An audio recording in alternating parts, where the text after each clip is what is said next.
സദ്വശരണം. ഇന്ന് ഫെബ്രുവരി 22. എൻ്റെ അനുജൻ ഞങ്ങളെ വിട്ടു പോയിട്ട് ഇന്ന് 17 വർഷം കഴിയുകയാണ്.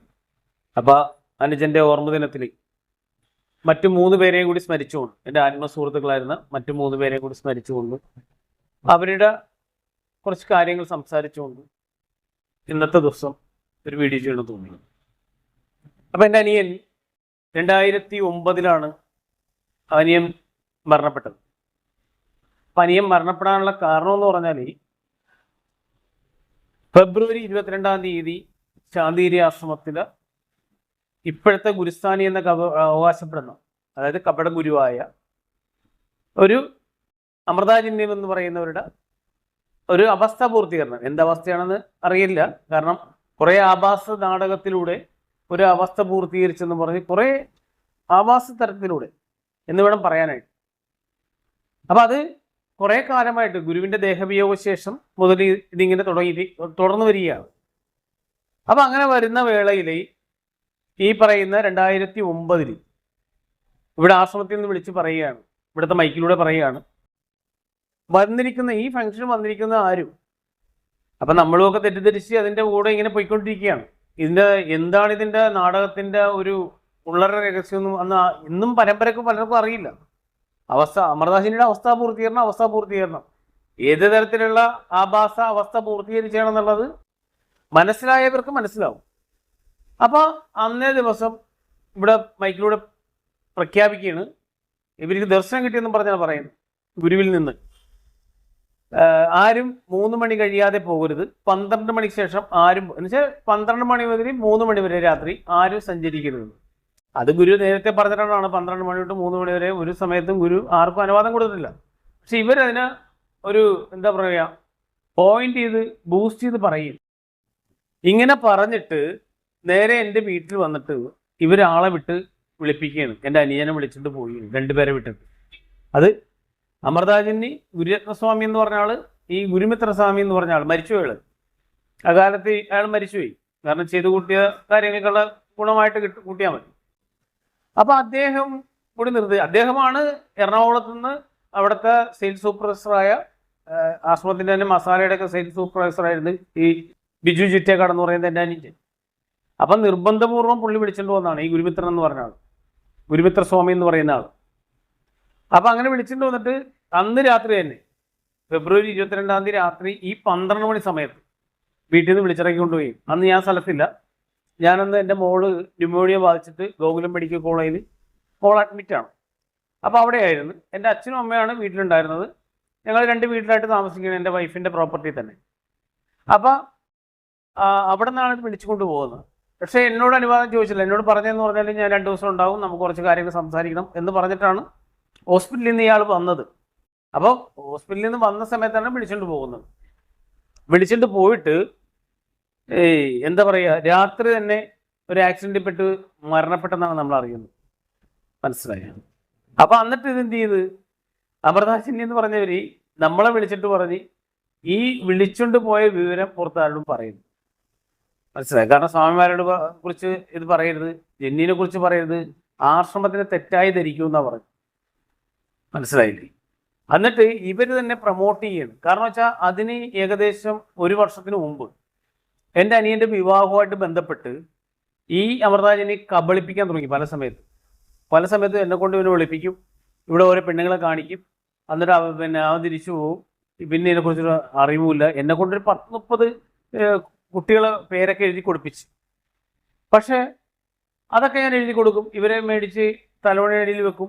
പിന്നെ കുറച്ച് ദിവസം കഴിയുമ്പോൾ പിന്നെയും വേറെ കൊടുക്കാൻ പറയും. അങ്ങനെ ഒരുപാട് നാടകങ്ങൾ നടത്തി ഒരുപാട് നമ്മളായിട്ട് ഒരുപാട് കഷ്ടപ്പെടുത്തിയിട്ടുണ്ട് പല രീതിയിൽ. അതൊക്കെ പോട്ടെന്ന് വെക്കാം. അപ്പം ഇങ്ങനെ സൈകിട്ടപ്പോൾ എൻ്റെ അമ്മാവൻ്റെ മകളാണ് എൻ്റെ അപ്പൂപ്പനായിട്ട് ചോദിച്ചിട്ട്, ഞാൻ തന്നെയാണ് അതിന് മുൻകൈ എടുത്ത് അപ്പൂപ്പനായിട്ട് ചോദിച്ചിട്ട് അവന് വേണ്ടി വിവാഹം ഉറപ്പിച്ചപ്പോൾ ഇവർ വിളിച്ചിട്ട് പറയുകയാണ്, അത് വേണ്ട, ഇവിടെ ഏത് പെൺകുട്ടികളെ കാണിച്ചു തന്നാലും ബിജുക്കുട്ടിന് വിവാഹം കഴിച്ചു കൊടുക്കാമെന്ന് പറയും. പണമോ സൗന്ദര്യമോ എന്ത് വേണേലും. നമ്മളോട് ഗുരു പറഞ്ഞിരിക്കുന്നത് പണം സൗന്ദര്യം ഒന്നും നോക്കരുത്, ഞാൻ പറയുന്ന പെൺകുട്ടികളെ മാത്രമേ വിവാഹം കഴിക്കാൻ പാടുള്ളെന്ന് നമ്മുടെ കയ്യിൽ നിന്ന് ഉറപ്പ് മേടിച്ചങ്ങനെ. മനസ്സിലായ? കാരണം നിങ്ങളുടെ അച്ഛനമ്മമാരുടെ വിവാഹങ്ങൾ എനിക്ക് നിയന്ത്രിക്കാൻ പറ്റിയില്ല, എൻ്റെ കുടുംബത്തിലെ നിങ്ങൾ ഞാൻ പറയുന്ന പെൺകുട്ടി അല്ലാതെ വിവാഹം കഴിക്കരുതെന്ന് പറഞ്ഞ സ്ഥലത്താണ് ഈ പറയുന്ന ഈ കാര്യങ്ങൾ നമുക്ക് കൈകാര്യം ചെയ്യേണ്ടി വന്നത്. കാരണം പ്രായം കൂടിക്കൊണ്ടിരിക്കുന്നു, ഇവർ ഈ ഇതുപോലെ കബളിപ്പിച്ചുകൊണ്ടിരിക്കുന്നു, നമുക്ക് ഒത്തുപിടുത്തം കിട്ടാവുന്നപ്പോൾ നമ്മളത് ചെയ്തപ്പോഴാണ് ഇങ്ങനെ വിളിച്ചിട്ട് പറയുന്നത്. അപ്പം അന്ന് ചെയ്യാൻ സാധിച്ചില്ല ഇവർക്ക്. നമ്മൾ ഇങ്ങനെ ഒരു തീരുമാനം എടുത്ത് 100 വയസ്സോട് അടുപ്പിച്ചിരിക്കുന്ന അപ്പൂപ്പനാട് നമ്മൾ വാക്ക് കൊടുത്തിട്ട് വന്നപ്പോൾ വേറൊരു പെൺകുട്ടിയെ കാണിച്ചു കൊടുക്കാന്ന് പറഞ്ഞാൽ ഞാൻ പറഞ്ഞ പറ്റില്ല എന്ന് പറഞ്ഞു. എന്നോട് ജ്യോതി ഉദയഭാനുവിനെ കൊണ്ട് സംസാരിപ്പിച്ചു. അത് കഴിഞ്ഞ് കൃഷ്ണകുമാറിനെ കൊണ്ട് കൃഷ്ണകുമാർ ഇന്ന് നമ്മുടെ ഇവിടത്തില്ല. കൃഷ്ണകുമാറിൻ്റെ പേര് പറഞ്ഞപ്പോഴാണ് അവരുടെ ഒരു സ്മരണാഞ്ജലി പോലെയാണ് ഞാൻ ഈ വീഡിയോ കൊണ്ട് ഉദ്ദേശിക്കുന്നത്. അത് ഞാൻ പറയാം. അപ്പം ഇത് പറഞ്ഞ് തീർത്തിട്ട് അതിനെക്കുറിച്ച് പറയാം. അപ്പം അങ്ങനെ വിവാഹം നടത്തി. വിവാഹം ഒരു കുഴപ്പമില്ലാതെ പോയിക്കൊണ്ടിരിക്കുകയാണ്. അപ്പോൾ ഇവനെ ഞാൻ അന്ന് അവരോട് ആവശ്യപ്പെട്ടതെന്ന് പറഞ്ഞാൽ ആശ്രമം ഏതായാലും ഇങ്ങനെയായി, ആശ്രമത്തിൻ്റെ ഏതെങ്കിലും ഒരു ബ്രാഞ്ച് ആശ്രമത്തിൽ വെച്ചെങ്കിലും വിവാഹം നടത്തണമെന്ന് പറഞ്ഞപ്പോൾ അമൃതായിനി പറഞ്ഞെന്ന് പറഞ്ഞാൽ ഞാൻ പറഞ്ഞ ജന്മഗതി വെച്ച് നടത്തണം, അത് നടത്തിയേ പറ്റുള്ളൂ എന്ന് പറഞ്ഞപ്പോൾ ഇവരെന്നോട് സമ്മതിച്ചിട്ട് അവനോട് വിളിച്ചിട്ട് ഇവർ രഹസ്യമായിട്ട് പറഞ്ഞ് അത് ചേട്ടനെ പറഞ്ഞ് നീ ബാബുക്കുട്ടനോട് പറഞ്ഞ് ഒന്ന് എന്താ പറയുക മനസ്സിലാക്കിച്ചിട്ട് അവനെ കൊണ്ട് സമ്മതിപ്പിക്കണം. കാരണം നീ വെറുത്ത് ആരാധനയിൽ നടത്തിക്കുമെന്ന് പറയുന്നു ഈ അമൃതായിനി പറയുന്നു. അപ്പോൾ ഇവൻ എന്നോട് വന്ന് പറഞ്ഞപ്പോൾ ഞാൻ പറഞ്ഞു അത് ശരിയല്ലല്ലോ. കാരണം വെച്ചാൽ നമ്മുടെ വിവാഹങ്ങൾ എന്തായാലും ഇപ്പം ഇങ്ങനെയൊക്കെ ആയതും ആസ്വദിച്ച് നടത്തണം ജന്മഗതി വെച്ച്. ഇവരാരും സമ്മതിച്ചില്ലെങ്കിലും നമുക്ക് അതിൽ അവകാശമുള്ള പ്രോപ്പർട്ടിയാണ്, ഗുരുവിൻ്റെ പ്രോപ്പർട്ടിയാണ്. അവിടെ വെച്ച് നടത്തുന്നത് ആരുടെ തടയാണെന്ന് നോക്കാമെന്ന് പറഞ്ഞു. പക്ഷേ അനിയൻ പറഞ്ഞ് വേണ്ട ജെന്നി ഇപ്പം ഇത്രയൊക്കെ പറഞ്ഞല്ലേ, നമുക്കത് അങ്ങനെ തന്നെ പോട്ടെ എന്ന് തോന്നുന്നു. ഞാൻ പിന്നെ മനസ്സോടെ അത് സമ്മതിക്കേണ്ടി വന്നു എനിക്ക് ആ പ്രതിസന്ധിയിൽ. അത് കഴിഞ്ഞിട്ട് എന്ത് ചെയ്ത് ഇവർ വേറൊരു വാക്യവിന് കൊടുത്തു, നീ ഒരു കാര്യം ചെയ്താൽ മതി, ആണ്ട് താലി എൻ്റെ അടുത്ത് കൊണ്ടുവന്ന് ഞാൻ കെട്ടിത്തരാമെന്ന് പറയും. എന്നുവെച്ചാൽ ക്ഷേത്രാരാധനയെ കല്യാണം നടത്തിയിട്ട് ഈ അമൃതാജന്യ താലി പിന്നെ അത് ഊരിയിട്ട് രണ്ടാമത് ഇവർ സങ്കല്പിച്ച് കൊടുക്കാം. മനസ്സിലായേ? അപ്പം അതും പ്രകാരം അവർ കൊടുക്കുകയും ചെയ്തു. അപ്പോൾ അതിൻ്റെ ആ ദോഷം മാറിയെന്നാണ് ഇവരെ ധരിപ്പിച്ചത്. അതിനുശേഷമാണ് 2007 ഡിസംബർ 24-ാം തീയതിയാണ് അവൻ്റെ വിവാഹം നടക്കുന്നത്. അത് കഴിഞ്ഞിട്ട് 1 വർഷത്തിന് ശേഷമാണ് ഈ ആക്സിഡന്റ് ഉണ്ടായി ഇവൻ മരണപ്പെടുന്നത്. ഇങ്ങനത്തെ ഒരു എന്താ പറയുക ഒരു ചതിക്കുഴിയിൽപ്പെട്ട് അപകട മരണമാണ്. പിന്നെ അത് അപകടപ്പെടുത്തിയതാണ്, കൊലപ്പെടുത്തിയതാണെന്ന് വരെ സംശയിക്കുന്ന രീതിയിലാണ് അവൻ്റെ മരണം സംഭവിച്ചത്. അപ്പൊ ഇങ്ങനെ പോവുകയും ഇവിടെ ആശ്രമത്തിൽ നിന്ന് നമ്മളെ വിളിച്ചിട്ട് നമ്മുടെ വാക്കുകൾ വിലക്കിടുകയും എന്നുവെച്ചാൽ വിലങ്ങിടുകയും വാക്കുകൾ ഇനി ഒന്നും പറയരുത്. കാരണം വെച്ചാൽ അവൻ്റെ ജീവൻ പിന്നെ പർണശാല ഗുരുവിൻ്റെ മടിയിലിരിക്കുകയാണെന്ന് അമ്മേനെ പിടിച്ച് അമ്മയോട് പറയുകയും അതിനുശേഷം ഇവരിങ്ങനെയൊക്കെ കുറേ കാര്യങ്ങൾ പറയുകയും ചെയ്തപ്പോൾ ഇവരുടെ അകത്തുനിന്ന് തന്നെ വേറൊരു സംഭവം നടന്നു. എന്നുവെച്ചാൽ അമൃതാജന്യ പറഞ്ഞിട്ട് പോലും പോയത് കൊണ്ട് എങ്ങനെ അമൃതാജന്യ വാക്ക് ധിക്കരിച്ചുകൊണ്ട് ബിജുക്കുട്ടൻ പോയത് കൊണ്ട് ബിജുക്കുട്ടനും കുറച്ചു പേരും പോയത് കൊണ്ട് ഇങ്ങനെ സംഭവിച്ചു. ഗുരുവിൻ്റെ കുടുംബാംഗമായിട്ട് പോലും ബിജുക്കുട്ടന് രക്ഷപ്പെടാൻ പറ്റിയില്ലെന്നുള്ളതാണ്. അപ്പോൾ ഗുരുവിൻ്റെ കുടുംബത്തിന് പോലും അമൃതാജന്യ വാക്ക് ധിക്കരിച്ചാൽ പണിഷ്മെന്റ് കിട്ടും എന്നുള്ള ഒരു വലിയ രീതിയിലൊരു ഹൈലൈറ്റ് വരികയെന്നുള്ളത് മനസ്സിലായി. ഹൈലൈറ്റ് ആയിട്ട് അതിനെ ഇങ്ങനെ ബൂസ്റ്റ് ചെയ്ത് പറയും. നമുക്ക് സത്യങ്ങളൊന്നും വിളിച്ച് പറയാനും പറ്റുന്നില്ല. നമ്മളെ ഒരുപാട് ആൾക്കാരെ വിട്ടിട്ട് പറഞ്ഞ് ആശ്രമത്തിനെതിരെ ഒന്നും പറയരുത്, അത് നിങ്ങൾ പറഞ്ഞു കഴിഞ്ഞാൽ ഒരുപാട് പ്രതിസന്ധി ഉണ്ടാവും. പക്ഷെ ഇതൊക്കെ ദുരൂഹമായിട്ട് പലർക്കും മനസ്സിലായി. എൻ്റെ വീട്ടുകാർക്കൊക്കെ ഒരുപാട് ദുരൂഹതകളുണ്ടായി. പക്ഷെ അവർക്കത് ഈ ഇങ്ങനൊരു കാര്യം പറഞ്ഞേക്കുന്നതുകൊണ്ട് എന്നുവെച്ചാൽ പർണശാല വന്ന് എപ്പോൾ വേണമെങ്കിലും കാണാം, അവൻ ഗുരുവിൻ്റെ മടിയിലിരിക്കുകയാണ്, അതുകൊണ്ട് നിങ്ങളൊന്നും പറയരുത്, അമ്മക്ക് എപ്പോൾ വേണമെങ്കിലും വന്ന് കാണാമെന്നൊക്കെ പറഞ്ഞുകൊണ്ട് നമുക്കതിലേക്ക് കൂടുതൽ അങ്ങോട്ട് സംശയിച്ചൊന്നും എന്നാൽ ദുരൂഹതമാണ്, സംശയമുണ്ട്, എന്നാലും കൂടുതൽ വ്യക്തമായിട്ട് പറയാൻ പറ്റുന്നില്ല. ഇവർ നമ്മളെ കൊണ്ട് ഓരോ കർമ്മങ്ങൾ ചെയ്യിക്കുന്നു. മനസ്സിലായില്ലേ? ഒരു കർമ്മം എന്ന് പറഞ്ഞാൽ ഇവരെന്നോട് പറഞ്ഞ 3 വർഷം ഈ പെൺകുട്ടിയെ എൻ്റെ വീട്ടിൽ നിർത്തിയിട്ട് എന്നുവെച്ചാൽ എൻ്റെ അമ്മാവൻ്റെ മോള് മരണപ്പെട്ടു പോയ അനിയൻ്റെ ഭാര്യനെ എൻ്റെ വീട്ടിൽ നിർത്തിയിട്ട് അച്ഛനമ്മയുടെ വീട് അടുത്തുണ്ട്, താമസിക്കുന്ന അടുത്തുണ്ട്, അവിടെയല്ല എൻ്റെ കൂടെ തന്നെ നിർത്തിയിട്ട് എന്താണ് എല്ലാ മാസവും ഈ തിരുവോണം നാളിലാണ് അവൻ ഇതേപോലെ മരണം സംഭവിച്ചത്. അപ്പോൾ ആ തിരുവോണം നാളിൽ ഈ ആശ്രമത്തിൽ വന്നിട്ട് നമ്മുടെ സഹകരണ മന്ദിരത്തിൽ വന്നിട്ട് ഈ ഹാരം കോർക്കണം. ആര്? എൻ്റെ ഭാര്യ അടുത്ത് നിൽക്കുമ്പോൾ ഞാനും എൻ്റെ അനിയത്തിയായ അല്ലെങ്കിൽ എൻ്റെ അമ്മാവൻ്റെ മകളായതുകൊണ്ട് വലിയ കുഴപ്പമില്ല, പക്ഷേ എൻ്റെ അനിയൻ്റെ ഭാര്യയായ ഈ പറയുന്ന അവളും കൂടി നിന്നിട്ട് ഹാരം കോർക്കണം. ഇത് കണ്ട് ഒരുപാട് ആൾക്കാർ ചിരിച്ചിട്ടുണ്ട്. കാരണം സാധാരണഗതിയിൽ എന്ന് പറഞ്ഞാൽ ഭാര്യയും ഭർത്താവും നിന്നാണ് ഹാരം കോർക്കുന്നത്. പക്ഷേ ഇവർ നമ്മളെ കൊണ്ട് ഒരുപാട് കോമാളിത്തരം കെട്ടിച്ച് ഒരുപാട് ആൾക്കാരെ കൊണ്ട്, എന്നിട്ട് അവസാനം എന്ന് പറഞ്ഞാൽ എൻ്റെ വൈഫിൻ്റെ വീട്ടുകാർക്ക് പോലും സംശയം ജനിപ്പിക്കുന്ന രീതിയിലേക്ക് ഇതിനെ മാറ്റിയെടുത്തില്ല. മനസ്സിലായത്? ഇവർ പറയുന്ന കാര്യങ്ങൾ എന്ന് പറഞ്ഞാൽ നമ്മളോട് മാത്രമല്ലേ പറയുന്നത്, നമ്മൾ അതനുസരിച്ച് പ്രവർത്തിക്കുമ്പോൾ മറ്റുള്ളവരോട് ഇവർ പറഞ്ഞു, കണ്ട അവൻ ചെയ്യണം, കണ്ട അവൻ അങ്ങനെ ചെയ്യുന്നു, അവൻ ഇങ്ങനെ ചെയ്യുന്നു. പക്ഷെ നമ്മളെ കൊണ്ട് ചെയ്യിക്കുന്നത് ഇവരാണ് പലതും. അപ്പം അങ്ങനെയൊക്കെയാണ് നടന്ന് അത് അനിയൻ്റെത് ഇവരെ വാക്ക് ധിക്കരിച്ചുകൊണ്ടാണ് മരണം സംഭവിച്ചതെന്നാണ് പറഞ്ഞത്. പക്ഷെ ദൈവത്തിൻ്റെ കയ്യൊപ്പ് ഇവിടെ ഉണ്ടാവും. കാരണം ഈ മരണം സംഭവിച്ചത് ഫെബ്രുവരി 22 രാത്രി, അതായത് ഫെബ്രുവരി 23 വെളുപ്പിന് 2:45 മണിക്കാണ് മരണം സംഭവിച്ചത്, ആക്സിഡന്റ് സംഭവിച്ചത്. അപ്പൊ അതിനുശേഷം ഒരു നവംബർ മാസമൊക്കെ ആയിക്കുമെന്ന് പറഞ്ഞപ്പോൾ ഈ സനൽകുമാർ എന്ന് പറയും, ഗുരുരത്നസ്വാമി എന്ന് പറയുന്ന ഈ ഹരികുമാറിനായിട്ട് അവനുമായിട്ട് ചെറിയ ഒരു വിഷയം ഉണ്ടായി. അപ്പൊ അവൻ്റെ അച്ഛനെ വിളിക്കുകയും അങ്ങനെയുള്ള കാര്യങ്ങളൊക്കെ നടക്കുമ്പോൾ ഇവൻ കൊണ്ട് കേസ് കൊടുക്കുന്നത് അമൃത ജിന്നിയെ സനൽകുമാർ അന്ന് അവർ ഭാരതയാത്ര നടത്തിക്കൊണ്ടിരിക്കുകയാണ് വടക്കേ ഇന്ത്യയിലെവിടെയും. ഈ പർണശാല സമർപ്പണവുമായിട്ട് ബന്ധപ്പെട്ട് ഇവർ പരിവാരങ്ങളുമായിട്ട് ഈ ഭാരതയാത്ര നടത്തിക്കൊണ്ട് ബോംബെയിൽ വെച്ച് ആണ് ഈ സനൽകുമാർ എന്തോ ഫോൺ ചെയ്യുന്നത്. അപ്പോൾ ആ സനൽകുമാർ ഫോൺ ചെയ്തതുമായിട്ട് ബന്ധപ്പെട്ട് പിന്നെ അവരുടെ വീട്ടിൽ എന്തൊക്കെയോ ഒരു ഈ അൽച്ചേർത്തല എന്ന് വഴക്കുണ്ടാക്കുകയും അങ്ങനെയുള്ള കുറച്ച് വേറൊന്നുമല്ല, ഈ അൽച്ചേർത്തല അന്ന് കയർ ഫാക്ടറിയുടെ മാനേജായിട്ടിരിക്കുമ്പോൾ അവിടെ കുറേ പെണ്ണ് വിഷയങ്ങൾ ഉണ്ടാക്കിയിരുന്നു. അപ്പോൾ എന്തോ ഒരു പെണ്ണുമായിട്ട് എന്തോ ഒരു അവിഹിതം ഇവൻ കണ്ടെത്തുകയും അത് മൊബൈൽ ഷൂട്ട് ചെയ്യുകയും അത് ഇവൻ്റെ ഉള്ളത് കൊണ്ട് അവനെ പെടുത്താൻ വേണ്ടി ഇവരൊരു ഡ്രാമ ഉണ്ടാക്കി, ഒരു കേസ് ഉണ്ടാക്കി. അമൃത ജിന്നി ഭാരത പര്യടനം കഴിഞ്ഞ് വരുമ്പോൾ വിമാനത്താവളത്തിൽ ഇറങ്ങുമ്പോൾ ഇവൻ കൊട്ടേഷൻ സംഘത്തെ കൊണ്ട് അവരെ നേരിടുമെന്നും പറഞ്ഞ് ഒരു FIR ചെയ്യുകയും ഒരു പോലീസ് സ്റ്റേഷൻ. അപ്പോൾ അതിനുശേഷം അവൻ ജാമ്യം എടുത്ത് ഇറങ്ങിയപ്പോൾ വേറെ 2 കേസ് കൂടി കൊടുക്കുകയും ആശ്രമം അടിച്ചു പൊളിച്ച്, കയർ ഫാക്ടറി അടിച്ചു പൊളിച്ച്, അപ്പോൾ ഒന്നിനു പുറകെ ഒന്നായിട്ട് അവനെ എങ്ങനെയും പൂട്ടണം. അപ്പം അങ്ങനെ ഇരിക്കുമ്പോഴാണ് അവൻ കൊടുത്ത പരാതിയിൽ ഈ പറയുന്ന കാര്യം മെൻഷൻ ചെയ്തിട്ടുണ്ട്. ഇപ്പം പലരും ഇവർ പറഞ്ഞ് പ്രചരിപ്പിക്കുന്നതെന്ന് പറഞ്ഞാൽ ചന്ദ്രബാബുവിനായിട്ടുള്ള വിഷയം കാരണമാണ് ഇപ്പം ഈ ആരോപണം വന്നതാണ്. അങ്ങനെയല്ല, സർക്കാരിൻ്റെ ബഹുമാനപ്പെട്ട കോടതിയുടെ ഈ പറയുന്ന സംവിധാനത്തിൽ ഒരു കേസിൽ ഈ പറയുന്ന കാര്യം മെൻഷൻ ചെയ്തിട്ടുണ്ട്. ബിജുക്കുട്ടൻ മരണപ്പെടുന്നതിന് മുമ്പ് സനൽകുമാറിൻ്റെ സംസാരിച്ച കാര്യങ്ങൾ, അതുകൂടാതെ ബിജുക്കുട്ട കുടുംബാംഗങ്ങൾക്ക് ബിജുക്കുട്ടൻ്റെ മരണത്തിൽ, അതായത് എൻ്റെ അനിയൻ്റെ മരണത്തിന് കുടുംബാംഗങ്ങൾക്ക് ശക്തമായിട്ട് ആശ്രമത്തിന് സംശയം ഉണ്ടെന്നുള്ളതാണ്. പ്രത്യേകിച്ച് ഗുരുരത്നസ്വാമി എന്ന് പറയുന്ന ആളാണ്. മനസ്സിലായി? അപ്പം അത്രയും വ്യക്തമായിട്ട് ഈ കാര്യങ്ങൾ പറഞ്ഞേക്കുമ്പോഴാണ് ഇങ്ങനെ കള്ളപ്രചരണങ്ങൾ നടത്തുന്നത്. അപ്പം ഞാൻ പറഞ്ഞു വന്ന വേറൊന്നുമല്ല, എൻ്റെ അനിയൻ മരിച്ചിട്ട് പോലും അവൻ്റെ ദുഷ്പ്രചരണങ്ങൾ കൊണ്ട് മൂടി ഇവർ. അപ്പം ഈ അനിയൻ്റെ ഓർമ്മ ദിവസത്തിൽ ഇത്രയും കാര്യങ്ങൾ സമ്പാദിക്കണമെന്ന് തോന്നി. അത് തന്നെയല്ല, എൻ്റെ ഒറ്റ മിത്രങ്ങളായിരുന്ന ആത്മബന്ധുക്കളായിരുന്ന 3 പേര് ശാന്തിരാശ്രമത്തിൻ്റെ ഒരു സ്ഥാപനത്തിൽ നിന്ന് മാനേജർമാരായിരിക്കെ, എന്ന് വെച്ചാൽ ആദ്യം ബാബു എന്ന് പറഞ്ഞ ആൾ, പിന്നെ സുൽകുമാർ എന്ന് പറഞ്ഞ ആൾ, പിന്നെ കൃഷ്ണകുമാർ. അപ്പോൾ ഈ 3 പേരും അടുപ്പിച്ച് മാനേജർമാരായിട്ടിരുന്നവരാണ്. അപ്പോൾ ഇവരുടെ അകാലത്തിൽ വിയോഗം വന്നു.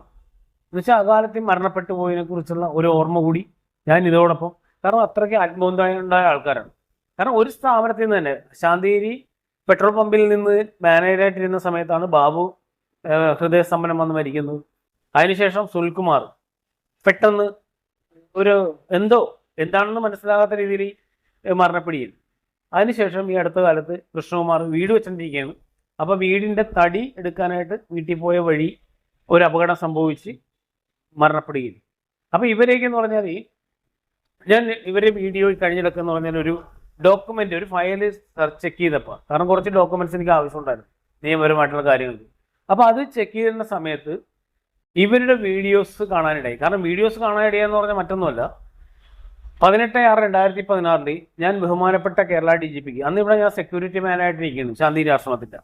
അപ്പോൾ അന്ന് ഇവിടുത്തെ ദുരൂഹ മരണങ്ങൾ, പിന്നെ ആൾക്കാർക്ക് മയക്കുമരുന്ന്, മദ്യം അതൊക്കെ കൊടുത്തിട്ടുള്ള കാര്യങ്ങൾ ചെയ്യുന്നത്, കുട്ടികളെ ദുരുപയോഗം ചെയ്യുന്നത്, ഒരുപാട് വൃത്തികെട്ട കാര്യങ്ങളെ കുറിച്ച് പരാമർശിച്ചുകൊണ്ട് ഞാൻ ബഹുമാനപ്പെട്ട അന്നത്തെ DGP എന്ന് പറയുന്ന ലോകനാഥ് ബെഹ്റയും അദ്ദേഹത്തിന് കൊണ്ട് ഒരു പരാതി നേരിട്ടുകൊണ്ട് കൊടുക്കുകയാണ്.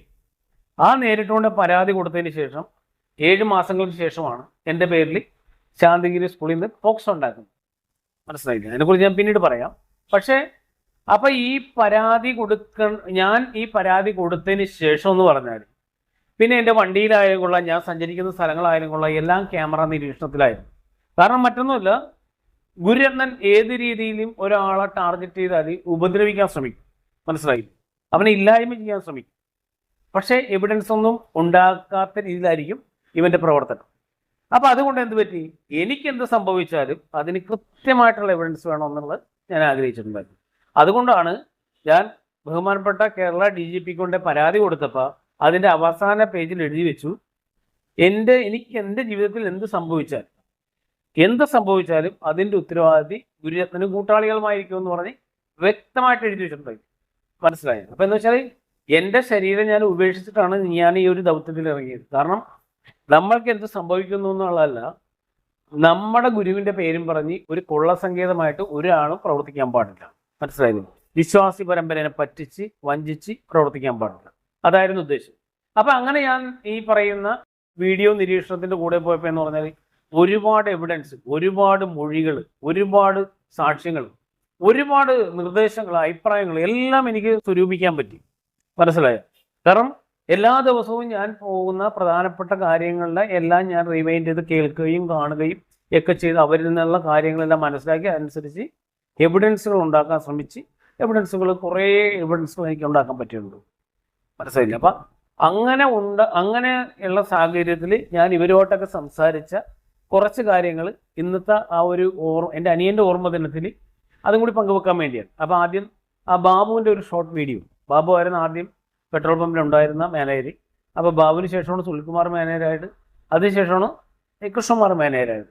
അപ്പോൾ നമുക്ക് ബാബുവിൻ്റെ ഒന്ന് കണ്ടിട്ട് നമുക്ക് അടുത്ത പറയാം. നിങ്ങളന്ന് വൈകിട്ട് നിഷാദിനെ അന്വേഷിച്ച് വന്നില്ലേ? അതാ അല്ല, അതും കൂടി ആയാലും അന്ന് കുഴപ്പം കൂടി. എന്ന് പോയിട്ട് അന്ന് രാത്രി സന്തോഷിച്ചിരിക്കുന്ന നിഷാദ് വന്നോന്ന് ചോദിച്ചില്ലേ വന്നിട്ട്? അതും കൂടി ആയാലും കുഴപ്പങ്ങ് കൂടി. സംഭവത്തിൽ എന്താണെന്ന് വെച്ചാൽ ഇദ്ദേഹം ഇറക്കി, ഇവരെല്ലാം കൂടി ഇങ്ങനെ തേടി നടക്കുന്നു. നോക്കുമ്പോൾ നിങ്ങൾ വന്ന് പിന്നെ വീണ്ടും ഇവരെ പിടിക്കേണ്ടിട്ട് വന്നിരിക്കുന്നു.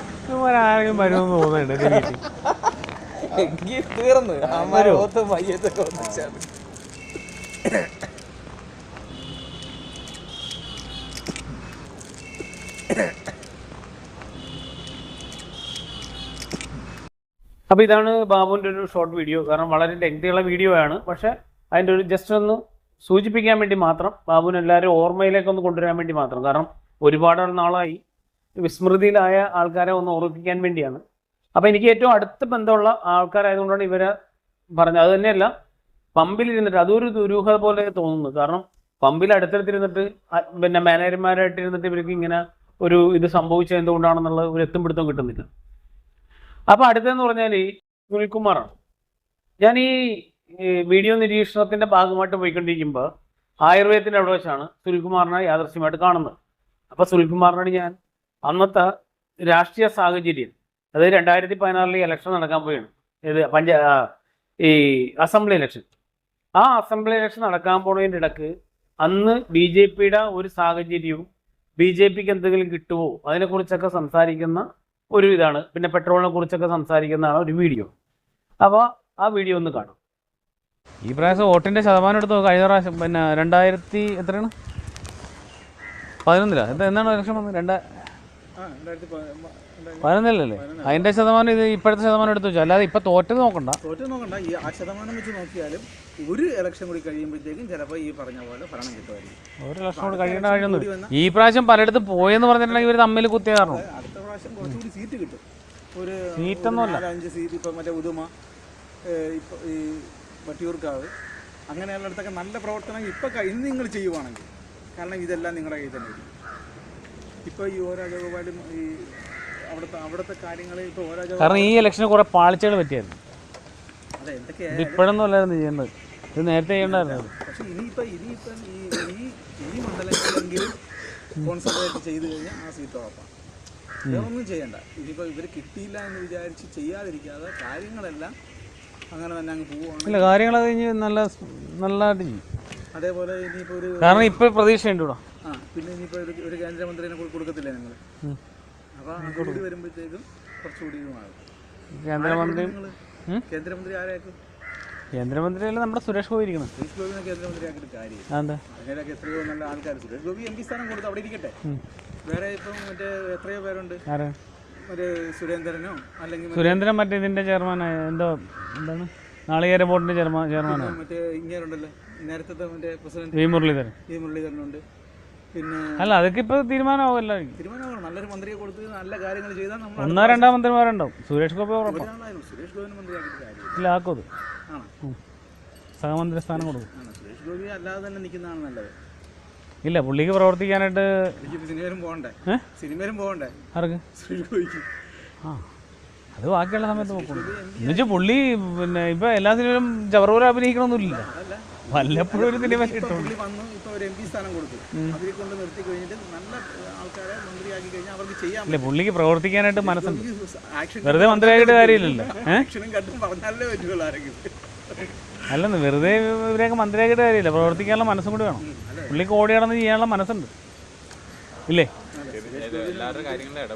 ഇടപെടുന്നുണ്ട്. പുള്ളി MP ആയിട്ട് കിട്ടിയാൽ തന്നെ പുള്ളി ചെയ്തോളും. പക്ഷെ മന്ത്രിയാകുമ്പോഴത്തേക്കും അവർക്ക് കുറേ പരിമിതികളുണ്ടാകും. എന്ത് പരിമിതി? ചെയ്യാനും ബാക്കി കാര്യങ്ങൾക്ക്. ഇതാകുമ്പോഴത്തേക്കും പുള്ളി ഇപ്പോൾ MP ആയ ആ ഒരു ഇതിലങ്ങ് പുള്ളി പോയി. ഇപ്പോൾ MP ആക്കിയതല്ലേ ഉള്ളൂ നിങ്ങൾ. ഇപ്പം തന്നെ മന്ത്രി കൊടുത്തു കഴിഞ്ഞാൽ ഈ മന്ത്രിക്ക് എന്തെങ്കിലും ഒരു വില ഉണ്ടാവും. ആ അപ്പോൾ അവനിപ്പോൾ ഒന്ന് പാർട്ടിയുടെ ഇറങ്ങി പാർട്ടി കാര്യങ്ങളെല്ലാം ഒന്ന് ആകുമ്പോഴത്തേക്കും അതേസമയം ഈ ഇങ്ങനെയൊക്കെ മറ്റേ മുരളീധരൻ പിന്നെ വേറെ ആരോ കക്ഷി ഉണ്ടല്ലോ അവരൊക്കെ മുരടിച്ചിരിക്കുന്ന ആൾക്കാർ. അല്ല താല്പര്യം ഇല്ലാത്തതുകൊണ്ടല്ല. ഏറ്റവും നല്ല സുരേന്ദ്രനാണ്. സുരേന്ദ്രൻ ഇപ്പൊ നാളികേര ബോർഡ് ചെയർമാനായി. ഇത് മാറ്റി ചെയർമാൻ്റെ ആയാലും ഒരു സഹമന്ത്രി സ്ഥാനം കൊടുത്തു കഴിഞ്ഞാൽ അവൻ അവിടെ ഉദുമയൊക്കെ പൊന്നു പോലെയാക്കും. കാരണം കാര്യങ്ങൾ അറിയാവനെ. പിന്നെ നിങ്ങളുടെ പാർട്ടിക്ക് ഭയങ്കര ഒരു നല്ലൊരു വക്താവ് എന്ന നിലയിൽ തന്നെ എടുക്കാം. കാരണം ആരെന്ത് പറഞ്ഞാലും അവൻ ചൂളിപ്പോത്തൊന്നുമില്ല. അവന് ഒരു കാര്യം പഠിക്കാൻ കൂടി വന്ന 1 മണിക്കൂർ മതി. സുരേന്ദ്രൻ അല്ലേ?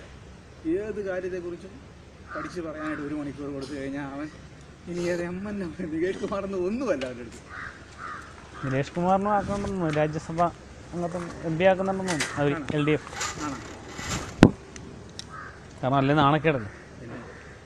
എപ്പോഴേ നാണക്കേടായി. ഒരു പണി പോയില്ലേ? ഒരു അല്ല അത് പിന്നെ കുഴപ്പമില്ല. അവതാരക പണി കളഞ്ഞു. അല്ല അതിപ്പോൾ ഇവർക്ക് ചാനലുണ്ടല്ലോ, അതൊരു വിഷയമില്ല. ആർക്ക്? മറ്റേ കൈരളി ചാനലുണ്ടല്ലോ. അല്ല ചാനലിൻ്റെ അല്ലല്ലോ. ഞാൻ ആ പണി മതിയാക്കി എന്ന് പറയുമ്പോൾ പിന്നെയും കയറിയിരിക്കാന്ന് പറയുന്നുണ്ടെങ്കിൽ അല്ല മതിയാക്കി അതിൽ നിന്ന് ഇപ്പം മതിയാക്കി ഇവരൊക്കെ മതിയാക്കി എന്ന് പറഞ്ഞാൽ ഇപ്പം നാളെ ഇപ്പോൾ കൈരളിയുടെ ടോപ്പിലോട്ട് ചെല്ലാൻ പറഞ്ഞാൽ ഇവർ പോകില്ലേ? അല്ല അതിന് ബദലായിട്ടാണ് കൊടുക്കുന്നത്. ഏത് മറ്റേ ഇത് MP സ്ഥാനം രാജ്യസഭാ സീറ്റിൽ അവരിൽ ആരൊക്കെ ഒഴിവ് വരുന്നുണ്ട് അവരിൽ. നല്ലൊരു മന്ത്രിയെ BJP ഇപ്പോൾ ഇവിടെ വെക്കുവാണെങ്കിൽ കുറേ കാര്യങ്ങൾ ചെയ്യുവാണെങ്കിൽ അടുത്ത പ്രാവശ്യം ഒന്നും നോക്കാതെ അല്ല അവർ ചെയ്യും, ചെയ്യാതിരിക്കുന്നില്ല. ഏറ്റവും കൂടുതൽ ചെയ്യേണ്ടതെന്ന് പറഞ്ഞാൽ പെട്രോളിൻ്റെ വില കുറക്കാൻ വില കുറയ്ക്കണ്ട. പക്ഷെ ആ കമ്പനികൾക്ക് വില കൂട്ടാനുള്ള ആ ഒരു തീരുമാനം നേരത്തെ കൊടുത്തില്ല. കമ്പനിയാണ് ഇപ്പോൾ വില കൂട്ടുന്നത്. ഇപ്പോൾ കൂടുന്ന കമ്പനിയാണ് അത്. പക്ഷേ ആര് കൊടുത്താണ്? അത് കോൺഗ്രസ്. കോൺഗ്രസ് കൊടുത്താണ്. അതാ പറഞ്ഞത്, അത് തിരിച്ചെടുക്കണം. പക്ഷെ അത് തിരിച്ചെടുക്കണമെങ്കിൽ പുള്ളി കുറച്ച് കാര്യങ്ങൾ ചെയ്തിട്ട് എടുക്കുള്ളൂ. എടുക്കും അത്. പക്ഷെ അത് തിരിച്ചെടുത്താലേ ഇപ്പോൾ പെട്രോൾ ഡീസൽ വില കൂടി കഴിഞ്ഞാൽ പിന്നെ ലോകത്തെല്ലാം സാധനം വില കൂടും. അത് നിയന്ത്രണം നമ്മുടേതാണെങ്കിൽ ഈ പ്രശ്നം ഇപ്പം എന്ന് പറഞ്ഞാൽ അവർ 15-ാം തീയതി കൂടുവാണ്. അവരെല്ലാ 15-ാം തീയതിയും ഈ പെട്രോൾ ഡീസൽ മീറ്റിംഗ് കൂടും 15 ദിവസം കൂടുമ്പോൾ. ഇപ്പോൾ 30-ാം തീയതി കൂടി അവർ 30-ാം തീയതി വില കൂട്ടും. അവർ വില കൂട്ടുന്നതെന്ന് പറഞ്ഞാൽ ഇപ്പം 2 രൂപ 20 പൈസ കുറച്ച് കഴിഞ്ഞാൽ അടുത്ത പ്രാവശ്യം 4 രൂപ 40 പൈസ കൂട്ടും. ഇരട്ടി കൂട്ടും. അപ്പം അവർക്കിതൊന്നും ഒരു വിഷയമല്ല. പക്ഷേ ഇത് നമ്മളെ കയ്യിൽ ഇരിക്കുവാണെങ്കിൽ ആ കൂട്ടുന്നതിന് ഇപ്പോൾ 5 രൂപ നമ്മൾ കൂട്ടിയാലും 2 സമരം ചെയ്യുമ്പോഴത്തേക്കും അത് വീണ്ടും 2 കുറച്ച് 3 ആക്കും. ഫലത്തിൽ സർക്കാർ 3 ഉദ്ദേശിക്കുന്നുള്ളെങ്കിൽ ആ 3 തന്നെ ആകും. പക്ഷേ ഇതങ്ങനെയല്ല. ഇപ്പോൾ കൂട്ടുന്നതെന്ന് പറഞ്ഞാൽ ഇപ്പോൾ കഴിഞ്ഞ മാസം 3 രൂപ 40 പൈസ കൂടി. അത് കഴിഞ്ഞ് പെട്രോളിന് 88 പൈസ കൂടി. ഡീസലിന് 1 രൂപ 36 പൈസ കൂടി. ഇതൊന്നും ആരും അറിയുന്നില്ല. കാരണം ഒറ്റ ദിവസം കൊണ്ട് തീരുമാനം വന്ന് സമരം ചെയ്തിട്ടും കാര്യമില്ല. പക്ഷെ അത് മാറ്റിയെടുക്കുകയാണെങ്കിൽ തന്നെ കുറേ മറ്റവർ ചെയ്ത് വെച്ചുകൊണ്ട് പുള്ളി അതിന് പിന്നെ വേറെ കാര്യം എന്ന് വെച്ചിട്ടുണ്ടെങ്കിൽ പുള്ളി കുറേ അതിൽ കുറേ ബാധ്യത തീർക്കുന്നുണ്ട്. റോഡ് വികസനം കൊണ്ടുവരുന്നുണ്ട്. ഈ പൈസ തന്നെ കമ്പനികൾക്ക് വലിയ ഈ കൂട്ടിയാലും കുറച്ചാലും വലിയ പ്രോഫിറ്റ് ഉണ്ട് അതിന്. എണ്ണ ഏതായാലും കുടിച്ചെടുക്കുന്നത് ഒരേപോലെ തന്നെയാണ്. ഇവർ ഈ എണ്ണ ഒന്നെങ്കിൽ അല്ല അന്താരാഷ്ട്ര വിപണിയിൽ ഈ ക്രൂഡ് ഓയിലിന് വില കൂടുമ്പോൾ പിന്നെ അവർക്ക് കൂട്ടിയാലേ പറ്റുള്ളൂ. എന്തിനാണ് കൂടുന്നത്? എന്തിനാണ്? എണ്ണ ഏതായാലും ഒരേപോലെ തന്നെ കുഴിച്ചെടുക്കുന്നതാണ്. എണ്ണ കുഴിച്ചെടുക്കുന്നതിലല്ല ഇപ്പോൾ പ്രശ്നം. അല്ല ഈ എണ്ണ വില ഈ കമ്പനികൾക്ക് കിട്ടുന്നതെന്ന് പറഞ്ഞിട്ടുണ്ടെങ്കിൽ വലിയ പ്രോഫിറ്റ് ഒന്നും അല്ല ഈ കിട്ടുന്നത്. കിട്ടുന്നതെന്ന് പറഞ്ഞാൽ സംസ്ഥാന സർക്കാരിൻ്റെ കുറേ ടാക്സുകളുണ്ട്, കേന്ദ്ര സർക്കാരിൻ്റെ കുറേ ടാക്സുകളുണ്ട്.